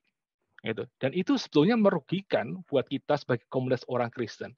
Karena sekali lagi kekristenan itu mau mengatakan bahwa ketika orang itu mau memberikan dirinya sepenuhnya, maka tidak ada cara lain yang lebih baik daripada memberikan fisiknya untuk orang lain. Gitu. Entah itu dalam konteks seksualitas suami istri, seperti yang tadi kita bicarakan, ataukah itu di dalam konteks misalnya sebagai sesama anggota gereja. Tidak ada cara lain yang lebih baik untuk memberikan diri saya ketimbang selain daripada saya hadir secara fisik bagi orang lain. Ya, makanya ya di dalam kondisi lockdown seperti ini ya, ada begitu banyak orang yang depresi. Karena mereka tidak bisa bertemu teman mereka tidak bisa bertemu sahabat mereka ketemu lewat kayak Zoom seperti ini, tapi karena tidak ada kehadiran fisik ya. Maka sekali lagi orang mengalami alienasi dan orang mengalami depresi dan orang harus akhirnya ya coba cope dengan begitu macam hal. Gitu. Ya. Tapi sekali lagi biarlah pengalaman ini ya menyadarkan kita bahwa kekristenan dari awal itu menekankan objectivity of the body dan unity-nya dengan self. Lalu kemudian yang kedua ya, yang kita perlu pikirkan bersama-sama. Ya. Kita itu perlu mengusahakan, memperjuangkan bersama adanya yang namanya Christian home dan juga Christian upbringing bagi generasi yang selanjutnya. Bapak sekalian, ya. Kita perlu memperjuangkan yang namanya kehidupan rumah tangga Kristen yang godly, yang sejati. Dan oleh karena itu kita bisa menghasilkan keturunan-keturunan yang dibesarkan di dalam godly upbringing. Nah, secara khusus saya mau coba highlight soal peranan ini ya, peranan tentang seorang ayah di dalam keluarga begitu. Yang namanya seorang ayah di dalam keluarga itu pegang peranan penting di dalam pembentukan seksualitas anak-anak. Ya. Yang namanya seorang ayah itu memegang peranan sangat penting di dalam pembentukan identitas gender. Gender. Saya pernah satu kali bilang begini ya. Saya pernah satu kali bilang kepada jemaat saya waktu saya masih melayani di Indonesia. Yang namanya anak-anak perempuan di dalam gereja, itu harusnya mereka pertama kali dengar kata I love you. Ucapan I love you. Itu dari siapa? Itu harusnya datang dari ayahnya. Datang dari papanya mereka harus pertama kali dengar. Saya bilang, itu nggak bisa itu. Ada satu anak laki-laki misalnya gitu ya. Ada satu anak laki-laki yang kemudian mencintai anak kita, lalu akhirnya dengan modal misalnya dengan ya kadang-kadang ngajak makan, ngajak nonton bareng, lalu kemudian ngajak bertemu di mana, lalu bercanda, setelah 1, 2, 3 bulan, lalu terakhir ngomong I love you. Lalu kemudian anak kita jatuh cinta, anak perempuan kita jatuh cinta. Nah, saya bilang cilaka seperti itu. Kita itu, ayah, kita yang kemudian lihat anak ini lahir, kita yang kemudian ganti popoknya, kita yang kemudian paling repot ketika dia misalnya sakit dan seterusnya, kita yang pelihara dia dan seterusnya, maka yang namanya kalimat itu ya, kalimat I love you, itu harusnya pertama kali muncul dari, pertama kali keluar dari seorang ayah kepada anak perempuannya. Gitu. Seorang ayah harus belajar dari sejak awal untuk memperlakukan anak perempuannya secara apa? Ya secara feminim seperti seorang wanita. Ya, sering dipeluk gitu, sering bilang I love you. Dan mungkin juga di dalam dunia kita hari ini kita mungkin perlu puji, ya perlu perlu puji dia. Ya, you look nice, you look beautiful. Tentu saja ya, kita juga harus mementingkan pembentukan di dalam gitu. Tapi sekali lagi ya, anak-anak perempuan yang mereka kehilangan ayah gitu dalam hidupnya. Ayahnya kemudian menjadi tidak terlalu terlibat dan mereka kehilangan sosok maskulinitas, sosok yang maskulin yang bisa memperlakukan diri mereka seperti wanita. Ya orang seperti ini, Pak Julian, dia akan mengalami satu confusion nanti dalam hidupnya pada waktu kemudian dia besar, begitu. Ya. Siapakah seorang wanita itu baru bisa akhirnya muncul ketika orang seperti ini ada di hadapan figur laki-laki yang memperlakukan dia seperti wanita. Demikian juga dengan ini ya, dengan anak-anak pria, ya, dengan anak-anak pria. Saya pernah satu kali baca bukunya James Dobson, kan, saya lupa judulnya, How to Bring Up Boys atau apa gitu. Nah, James Dobson tuh dia keluarkan satu kalimat yang menarik ya. Dia bilang seperti ini, dunia kita hari ini itu tidak tahu bagaimana membesarkan seorang anak laki-laki. Sehingga setiap kali ada anak laki-laki nakal, kita selalu minta dia untuk diam. Pada waktu anak laki-laki ribut, kita selalu minta dia untuk kemudian tenang, behave, jangan terlalu banyak mengganggu orang, jangan terlalu banyak usil dan segala macam. Lalu kemudian James Dobson bilang satu kalimat seperti ini, ya, tahu tidak itu, dia bilang, sebetulnya pada waktu kita minta ya seorang anak laki-laki untuk kemudian dia behave, untuk kemudian dia tenang dan kemudian dia untuk kemudian betul-betul tertib dan tidak bergerak, menurut James Dobson, itu sebetulnya kita sedang menggunakan atau kita sedang memperlakukan yang namanya anak laki-laki tersebut as if dia adalah seorang wanita. Waduh, saya dengar kalimat itu saya kaget. James Dobson itu bilang seperti ini, bagaimanapun juga laki-laki itu didesain Allah untuk kemudian dia explore dunia. Didesain Allah untuk kemudian dia punya tubuh yang lebih kuat. Didesain Allah untuk kemudian dia bisa adventurous. Sehingga seorang ayah pada waktu dia bring up anak laki-laki, maka mau tidak mau seorang ayah juga harus kasih waktu untuk apa? Untuk men-challenge kemampuan fisik anaknya. Gitu. Bahkan si James Dobson mengatakan, ya, kalau perlu dan memang harus perlu begitu. Seorang ayah harus bisa bermain agak sedikit rough itu dengan anak laki-lakinya. Ya nggak tahu main wrestling lah atau main kompetisi kejar-kejaran atau apapun begitu. Ya. Jadi ada perlakuan yang harus akhirnya orang itu mulai berikan kepada generasi berikutnya. Ya. Dalam hal ini ya, peran seorang ayah sangat penting untuk memperlakukan wanita sebagai wanita dan pria sebagai wanita. Memperlakukan wanita sebagai wanita dan pria sebagai pria. Anak perempuan harus diperlakukan secara lembut sebagaimana seorang wanita, mesti dipeluk gitu ya, mesti dipuji. Dia sekali-kali bilang I love you. Ya belai rambutnya dan segala macam. Ya. Lalu seorang anak laki-laki dia juga harus belajar untuk menjadi maskulin. Taunya dari mana? Ya dari figur papanya, dari figur papanya. Satu kali saya ada baca satu kalimat di internet dan juga seringkali ada di dalam kartu-kartu ucapan Father's Day gitu, tentang who is a dad gitu, atau what is a dad actually. Lalu dalam kartu itu dikatakan seperti ini. A dad is the son's first hero and the daughter's first love. I think that's beautiful sih. I think that's beautiful. Ya, dan sekali lagi pada waktu kita hidup di dalam zaman hari ini, di mana gender, kesadaran seksualitas tentang siapakah kita, itu kemudian dipermainkan dan dibuka. Orang kehilangan structure dan objectivity. Maka Christian home, Christian marriage, dan khususnya peran ayah, itu menjadi peran yang luar biasa pentingnya. Belajar memperlakukan anak-anak kita sesuai dengan objektivitas tubuh mereka. Gitu. Ya, saya seringkali ngomong sama, ya saudara nggak usah harus ikuti juga ya. Saya kadang-kadang ngomong sama anak saya perempuan. Gitu. Chloe, kamu mesti kasih tahu ya, besok kalau kamu punya pacar, gitu, kalau kamu punya pacar, kamu mesti kasih tahu, ya, that my dad is my first love, gitu ya, not you. my dad, is my first love, gitu.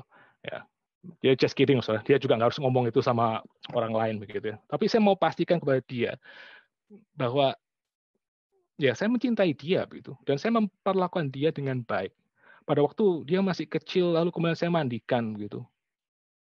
Setelah saya mandi, saya selalu bilang kepada anak saya, Chloe, kamu tahu ya, papi mandikan kamu, dan kamu tahu kan, like I didn't touch your private parts itu. I let you clean it by yourself. Itu. Belajar untuk memperlakukan ya, tubuh orang lain dengan hormat, karena tubuh itu adalah pemberian Tuhan untuk orang itu. Dan orang itu adalah jiwa yang kemudian bertubuh. Dan pada waktu orang itu memberikan dirinya kepada kita, pada waktu orang itu mempercayakan tubuhnya kepada kita, kita juga harus menjaga baik-baik. Dan kita mesti kasih tahu dari awal mana hal yang proper dan mana yang kemudian tidak proper. Demikian juga saya pada waktu misalnya dengan anak saya gitu. Saya ketika mereka masih kecil dan mereka belum bisa mandi sendiri, saya yang mandikan. Saya juga bilang sama anak saya yang laki-laki gitu. Papi mandiin kamu, but I didn't touch your private part. You do it yourself gitu. Ya, nggak semua part itu kemudian orang lain boleh sentuh itu. Even papi juga nggak akan sentuh kalau tidak perlu sama sekali. Ya. Ya. Terakhir waktu saya misalnya sentuh gitu ya, genital anak saya yang laki-laki itu ketika dia sunat. Tapi ya itu karena apa? Karena terpaksa gitu. Saya masih ganti perban dan segala macam. Harus kemudian disentuh. Tapi di luar itu saya belajar, saya mengajar kepada dia untuk dia juga menghormati genital yang Tuhan berikan, tubuh yang kemudian Tuhan berikan. Kalau papanya tidak sembarangan memperlakukan tubuh mereka, mereka juga akan belajar untuk menjaga tubuh mereka dari orang lain. Oke, yang ketiga ya. Larger Christian communities. Khususnya apa? Komunitas church, gereja, sekolah, dan juga universitas. Ini merupakan hal yang penting, Bapak-Ibu sekalian. Hal yang penting. Pada waktu di dalam zaman Greco-Roman yang masih awal, maka kekristenan itu hanya sekedar komunitas kecil, hanya komunitas kecil. Dan apa yang kemudian mereka kerjakan untuk membuat kultur yang baru? Yang mereka kerjakan dalam pembentukan kultur yang baru adalah melalui khotbah, melalui menulis, melalui disiplin gereja, dan juga melalui yang namanya active membership, supaya mereka bisa digembalakan dan mereka bisa kemudian dibentuk bersama-sama di dalam komunitas. Ya, hari ini kita juga mengerjakan hal yang sama. Akan tetapi sekarang hari ini kita punya apa? Kita juga punya sekolah dan juga kita punya yang namanya universitas. Ya, dan di dalam sekolah dan universitas ini, maka harusnya gitu, juga dalam gereja, maka harusnya orang-orang Kristen semakin lama semakin diperlengkapi di dalam yang namanya pembentukan worldview, di dalam pembentukan yang namanya cara pandang mereka akan dunia ini, ya, akan dunia ini. Sehingga Bapak sekalian pada waktu yang namanya Christian home dan juga Christian communities itu berkembang dan juga betul-betul menjadi kekuatan yang holistik gitu ya, kekuatan yang koheren, maka akibatnya adalah kita bisa punya harapan bahwa akan ada anak-anak dari keluarga kita, dari gereja kita yang sudah dilatih sedemikian rupa di dalam kesalehan, kekudusan pribadi dan juga cara pandang Alkitabiah untuk mereka mengambil peran penting di dalam masyarakat. Kalau sudah dunia seperti ini, lalu kemudian apa harapan kita? Harapan kita adalah ada orang-orang Kristen yang akhirnya masuk ke dalam berbagai macam bidang. Mungkin di dalam hukum, di dalam politik, atau mungkin di dalam seni dan apapun juga. Sama seperti apa yang dulu pernah dikerjakan oleh orang-orang di dalam abad-abad awal kekristenan. Maka hal yang sama juga kemudian kita harus kerjakan. Dan sekali lagi ya, pada waktu kita melihat tantangan dunia kita hari ini, maka adalah tidak masuk akal untuk satu orang itu mengeksklud dirinya sendiri dari komunitas gereja atau juga komunitas sekolah dan juga itu saja dan juga komunitas universitas. Ya, sekolah dan universitas mungkin orang akan terpaksa ikuti karena itu adalah satu kebutuhan, adalah satu keharisan. Tapi yang namanya gereja, sekali lagi kita mesti lompat bersama-sama. Kita mesti menciptakan arus di dalam arus dan membuat satu komunitas tandingan melawan dari apa yang kemudian ditawarkan oleh dunia kita. Ya, kita harus menekankan bahwa ada objektivitas dalam tubuh. Objektivitas dalam tubuh. Dan kita diberikan tubuh bukan sebagai sesuatu yang kita bisa permainkan, tapi kita diberikan tubuh sebagai bagian daripada identitas kita. Ya. Dan pada waktu kita mau hidup bagi Tuhan, maka kita harus merawat tubuh kita baik-baik. Pada waktu kita mau hidup untuk orang lain, kita harus memberikan seluruh totalitas diri kita, termasuk juga kehadiran tubuh kita untuk orang lain boleh akhirnya terima. Itu apa? Itu yang namanya kemudian kehidupan kekristenan. Dan yang terakhir ya, yang kita juga perlu highlights di dalam bagian ini. Christian home dan juga larger Christian communities, mereka harus belajar untuk memiliki yang namanya spiritual friendship. Spiritual friendship. Bukan hanya sekedar kumpul bersama-sama dalam satu acara, tapi betul-betul ada spiritual friendship, ada heart fellowship antara satu sama lain. Dan heart fellowship ini penting. Heart fellowship ini merupakan sesuatu yang esensial untuk kemudian kita kerjakan. Karena apa? Karena di dalam yang namanya spiritual friendship atau kemudian spiritual fellowship, akan ada satu intimacy yang dibangun, akan ada satu kesempatan untuk orang mengafirmasi, orang kemudian untuk boleh shepherding satu sama lain. Ya, dan ada orang-orang yang siap untuk menerima dan mendengarkan keluh kesah orang lain. Gitu. Sekali lagi, di dalam zaman kita, maka salah satu problema adalah loneliness. Loneliness, lalu isolation, dan juga kesepian, dan juga boredom. Ya, boredom. Karena segala sesuatu akhirnya dibuat seperti sebuah hiburan. Segala sesuatu adalah komoditas dan orang bisa perjualbelikan. Lalu segala sesuatu menjadi impersonal. Impersonal. Nah, di dalam komunitas gereja, ya, kalau orang bisa menemukan intimacy yang sesungguhnya, orang bisa menemukan katakanlah spiritual friendship dan heart fellowship yang betul-betul dalam, ya, betul-betul dalam, maka ini akan menjadi satu atmosfer untuk orang boleh bertumbuh secara penuh dan utuh di dalam Tuhan. Kaitannya dalam hal ini adalah orang tidak harus kemudian bereksperimen dengan seksualitas mereka, dengan tubuh mereka, dengan identitas mereka, untuk akhirnya mereka boleh mendapatkan yang namanya kepuasan atau mendapatkan yang namanya connection. Cukup untuk mereka tinggal di dalam komunitas yang memiliki spiritual intimacy seperti ini, mereka sudah sangat-sangat dilindungi daripada yang namanya tawaran dunia kita. Oke, terakhir,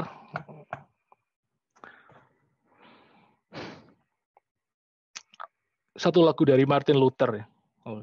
Satu lagu dari Martin Luther yang saya pikir kita juga bisa lebih hayati dalam zaman ini. Ketika dunia kontemporeri kita mengajarkan new morality, ketika dunia kita memisahkan antara person dengan body, dan orang dibebaskan untuk mendefinisikan body berdasarkan preferensi seksual mereka, dan itu sah, gitu.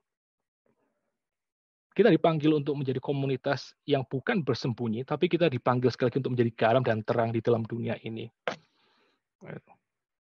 Mungkin saudara merasa takut, saudara mungkin merasa gentar, tapi biarlah apa yang kemudian ditulis oleh Luther 500 tahun lebih yang lalu menjadi satu kekuatan dan juga menjadi satu encouragement bagi kita.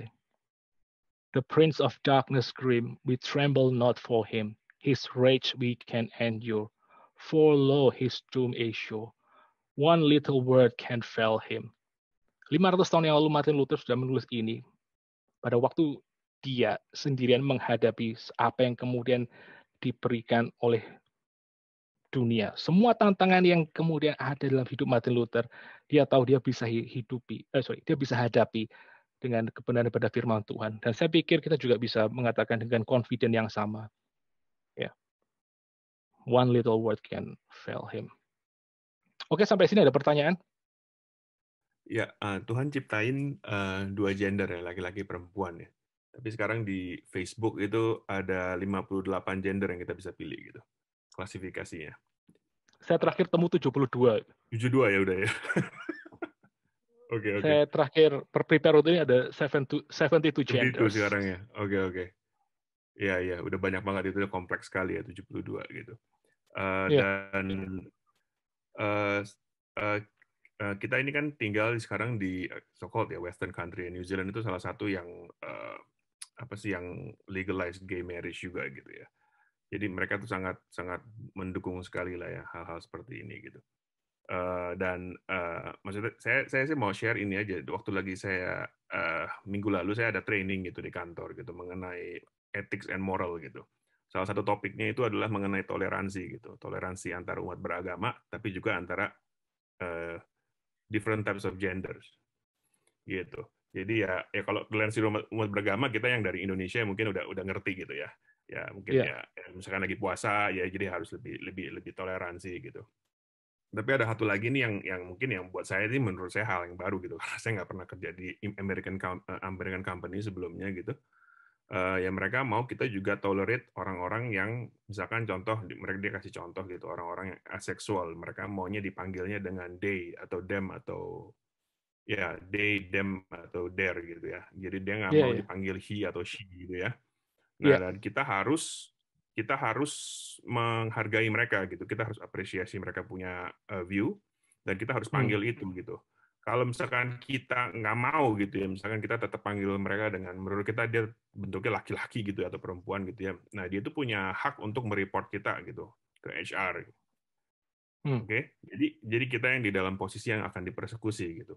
Nah, sekarang Iya, iya, iya. pertanyaan saya, eh, dalam hal ini apakah kita ini termasuk dalam kategori toleransi kalau misalkan kita memanggil mereka they atau dalam kategori kompromi gitu. Sebagaimana karena kalau misalkan kita sama umat beragama gitu ya, yang beragama lain gitu, mereka juga kan punya iman yang berbeda gitu. Tapi kita tetap mentolerat mereka dan kita juga misalkan kalau misalkan mereka merayakan hari raya gitu, kita kan juga bilang gitu selamat Idul Fitri lah atau misalkan Happy Deepavali gitu untuk orang India gitu kan Hmm, hmm, karena hmm. mereka yang merayakan walaupun kita nggak merayakan kita menghargai gitu. Nah dalam hal ini ketika kita memanggil mereka they itu apakah kita sudah masuk dalam kategori kompromi apakah kita masih dalam kategori toleransi gitu. Bagaimana menurut Hmm. Pak Andrew dan juga batasnya di mana gitu sampai itu kita sudah mulai kompromi. Ya. Iya, iya. Ya, memang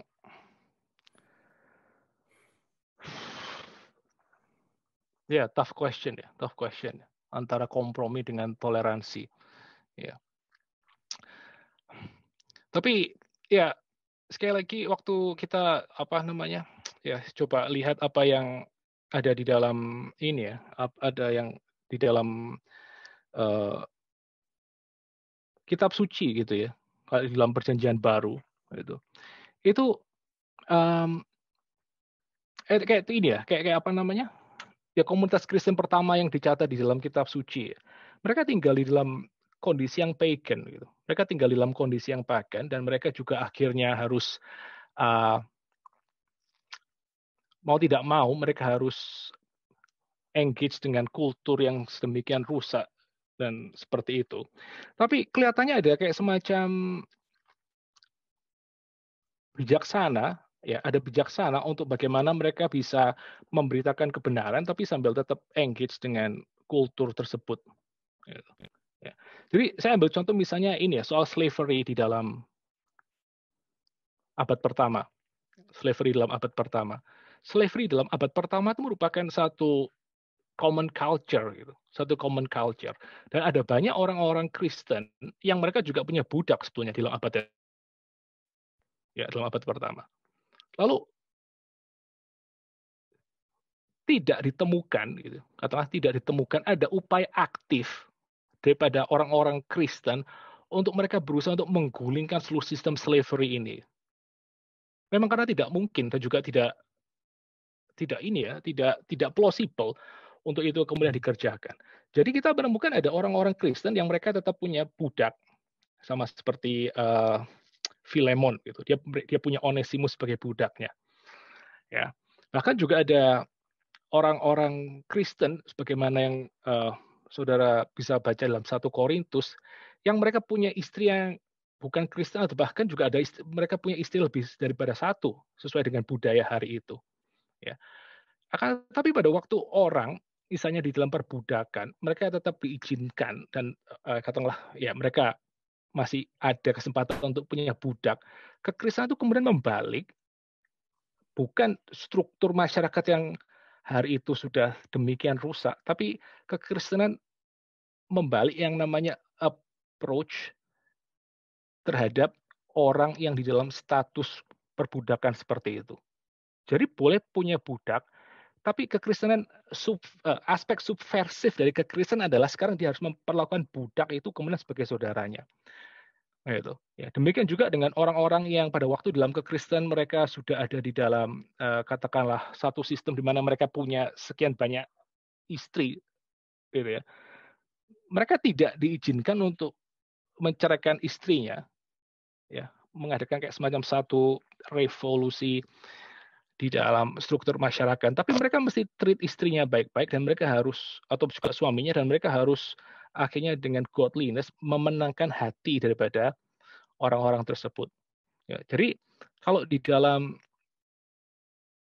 kondisi kita hari ini ya, kalau dalam kondisi kita hari ini, gitu, ketika akhirnya gender itu sudah menjadi sesuatu yang menjadi kebijakan publik, gitu, ya, bahwa orang kemudian diizinkan untuk punya gender dan seterusnya.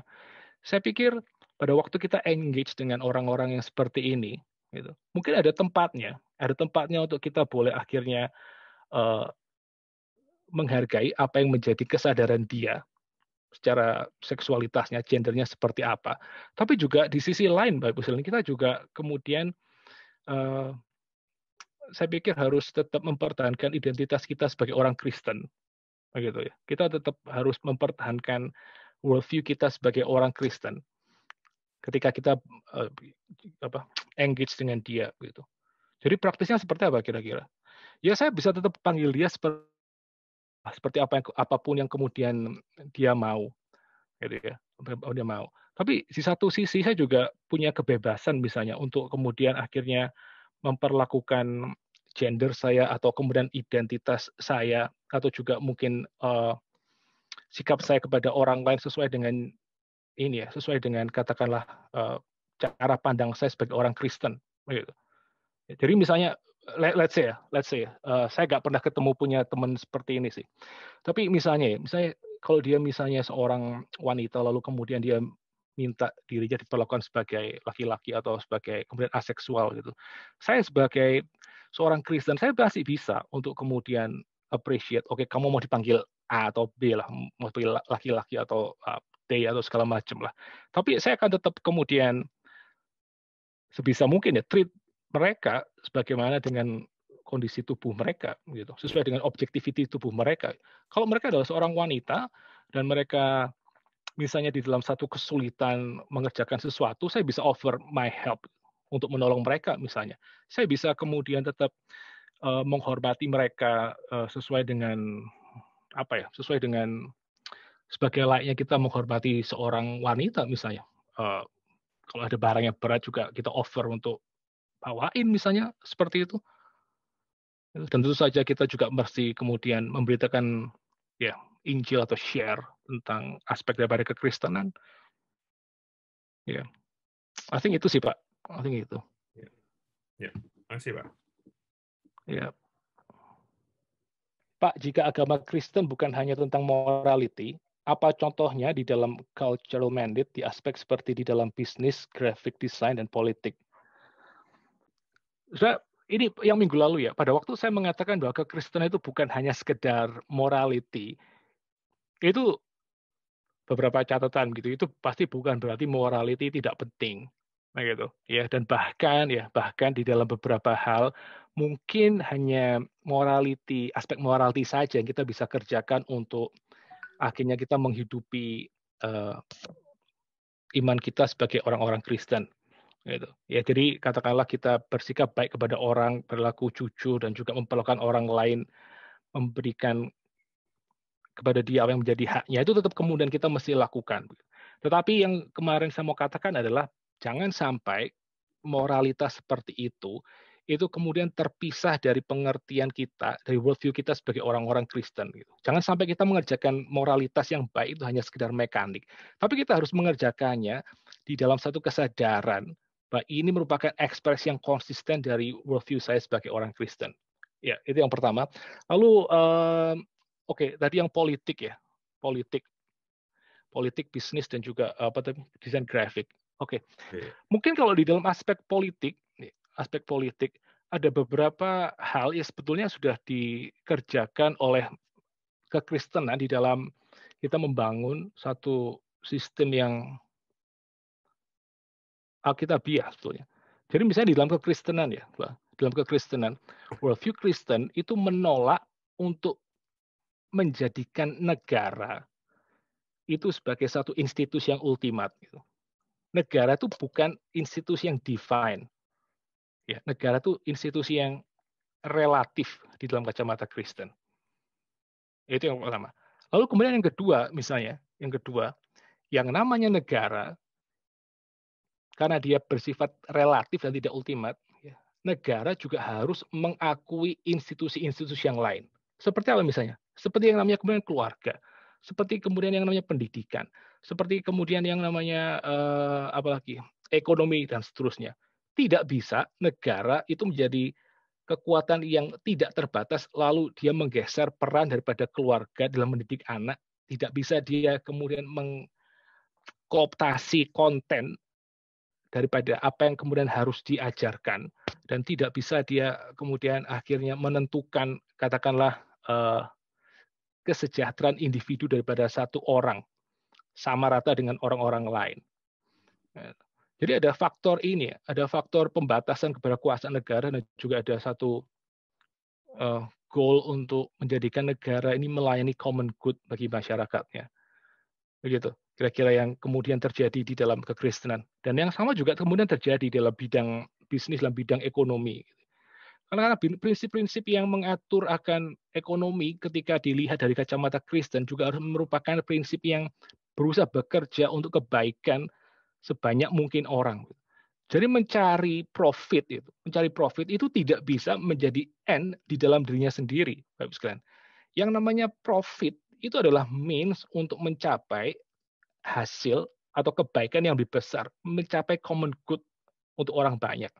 Jadi yang namanya company, mereka kalau mendapatkan keuntungan ya, mereka juga mesti pikir bagaimana mensejahterakan karyawan, even juga mensejahterakan katakanlah ya komunitas yang lebih besar. Gitu. Jadi tidak bisa ada kayak semacam ini ya, jadi semacam penindasan dan membiarkan karyawan kesulitan sementara dia sendiri makin lama makin kaya. Saya lupa waktu itu ada berita tentang siapa ya. I think di Amerika itu ada satu entrepreneur yang luar biasa kayanya, lalu kemudian dia dengan sengaja dia potong gajinya supaya orang-orang di bawahnya mereka juga bisa lebih ini ya, bisa lebih sejahtera gitu. Karena dia tahu banyak karyawannya yang kemudian bergumul. Dan dia bilang, saya nggak perlu uang sebanyak itu kok. Saya nggak perlu sebanyak itu. Saya single, saya tidak menikah, dan saya juga jarang beli barang. Sementara karyawan saya adalah karyawan yang mereka sudah berkeluarga, punya anak. I give the money to them gitu. Ya. Satu kali ini yang menarik ya, John Piper ya. John Piper, saudara tahu gembala dari Bethlehem Church itu. Satu kali dia pernah ditanya ini, saudara, bendahara gereja. Lalu kemudian dia tanya ini, bendahara gerejanya bilang gini, kami sekarang harus naikkan gajimu, ya. Kami mesti naikkan gajimu sekian gitu. Karena kalau gajimu tidak naik, maka kopastor di bawahmu mereka juga tidak akan bisa naik gajinya. Ya. Karena ada kayak semacam golongan tertentu, standar tertentu. Jadi katakanlah kalau yang satu naik, maka gap nominalnya juga harus kemudian dipertahankan sekian persentasenya begitu.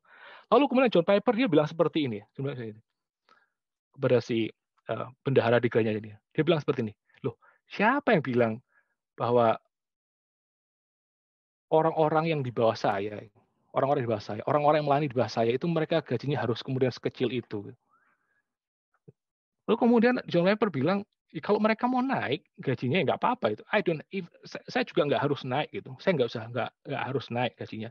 Kalau memang mereka kurang dan mereka perlu naik, it's okay kamu naikkan gitu. Not necessarily harus dipertahankan katakanlah gap seperti itu. Saya pikir kayak semangat seperti itu ya, semangat bahwa baik negara maupun juga bisnis itu harus melayani common good orang. Itu merupakan prinsip kekristenan gitu. Bahwa orang diperlakukan sebagai manusia, diperhatikan growth-nya dan segala macam. Itu merupakan prinsip ya kekristenan. Gitu. Tentu saja katakanlah negara dan juga bisnis juga perlu punya aturan-aturannya yang mereka juga harus tegakkan, Pak Wislan. Kayak negara juga diberikan hak untuk koersif kepada pelanggaran-pelanggaran. Tapi juga itu dikerjakan untuk common good, untuk common good. Ya, dan sementara juga di dalam perusahaan juga ada peraturan-peraturan dan ini dan itu. Tapi juga itu harusnya untuk kemudian common good bersama, gitu. Common good bersama. Ya. Lalu yang tadi apa ya? Desain grafik ya. Desain grafik terus terang saya tidak terlalu menguasai secara khusus sampai masuk ke dalam desain grafik. Tapi kalau misalnya kita mau coba tarik yang area yang lebih besar, kategori yang lebih besar, yaitu art, gitu misalnya, ya, I think a good art itu ya, a good art itu mesti pada prinsipnya saudara ya, yang namanya worldview Kristen itu harus membawa orang untuk semakin lama memiliki kehidupan yang kemudian semakin limpah gitu. Bedanya kekristenan dengan yang bukan Kristen apa? Yang kekristenan, worldview yang Kristen itu membawa kepada hidup, sementara jalan yang lain membawa kepada yang namanya maut.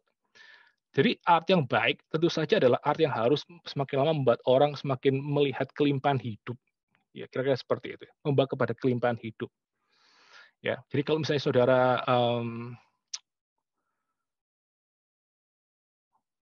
kalau misalnya saudara adalah seorang apa namanya desain grafik gitu, seorang apa ya painter begitu, mungkin saudara bisa kemudian pertimbangkan untuk misalnya membawa lukisan yang kemudian bisa apa ya menggambarkan keindahan daripada creation dan seterusnya, atau kemudian even memberikan satu art yang mungkin bisa menggambarkan kebobrokan daripada creation, tapi juga tetap ada katakanlah satu pengharapan di dalamnya gitu.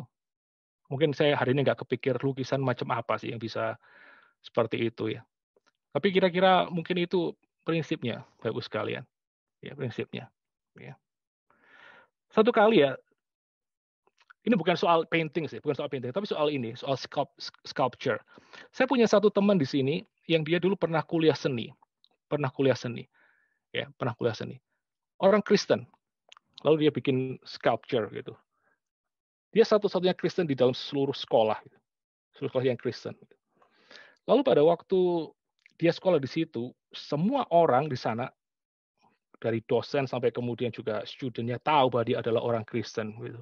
Dan mereka kemudian sering ini ya, sering kemudian diskusi tentang kekristenan dan dia sering kali juga kemudian dimaki-maki oleh teman-temannya. Lalu satu kali dia bikin satu sculpture ya, satu sculpture yang merupakan parodi, parodi daripada apa? Parodi daripada lukisan Michelangelo yang tadi kita lihat itu. Creation of Adam yang waktu Tuhan itu mau coba yang menciptakan Adam dan Tuhan seperti mau sentuh jari daripada Adam gitu. Lalu kemudian teman saya ya, setelah dia pikir-pikir dan kemudian dia lihat situasi hari ini, dunia demikian rusak dan demikian melawan Tuhan gitu. Dia akhirnya terinspirasi dari lukisan Michelangelo, lalu kemudian dia bikin patung dua tangan, yang tangan yang satu itu adalah bukan berusaha untuk meraih jari yang mau tunjuk ke dia, tapi tangan si Adam ini dia ganti menjadi itu jari tengah yang teracung. Jadi jari tengah teracung lalu kemudian Tuhan masih mau coba untuk sentuh tangan itu gitu. Lalu kemudian dikasih ke dosennya. Lalu katanya dosennya marah luar biasa gitu. Dan dosennya mengatakan apa? This is not a church. This is not a church. Lalu kemudian dosennya saking marahnya dia hancurkan patung yang kemudian dibuat teman saya. Gitu.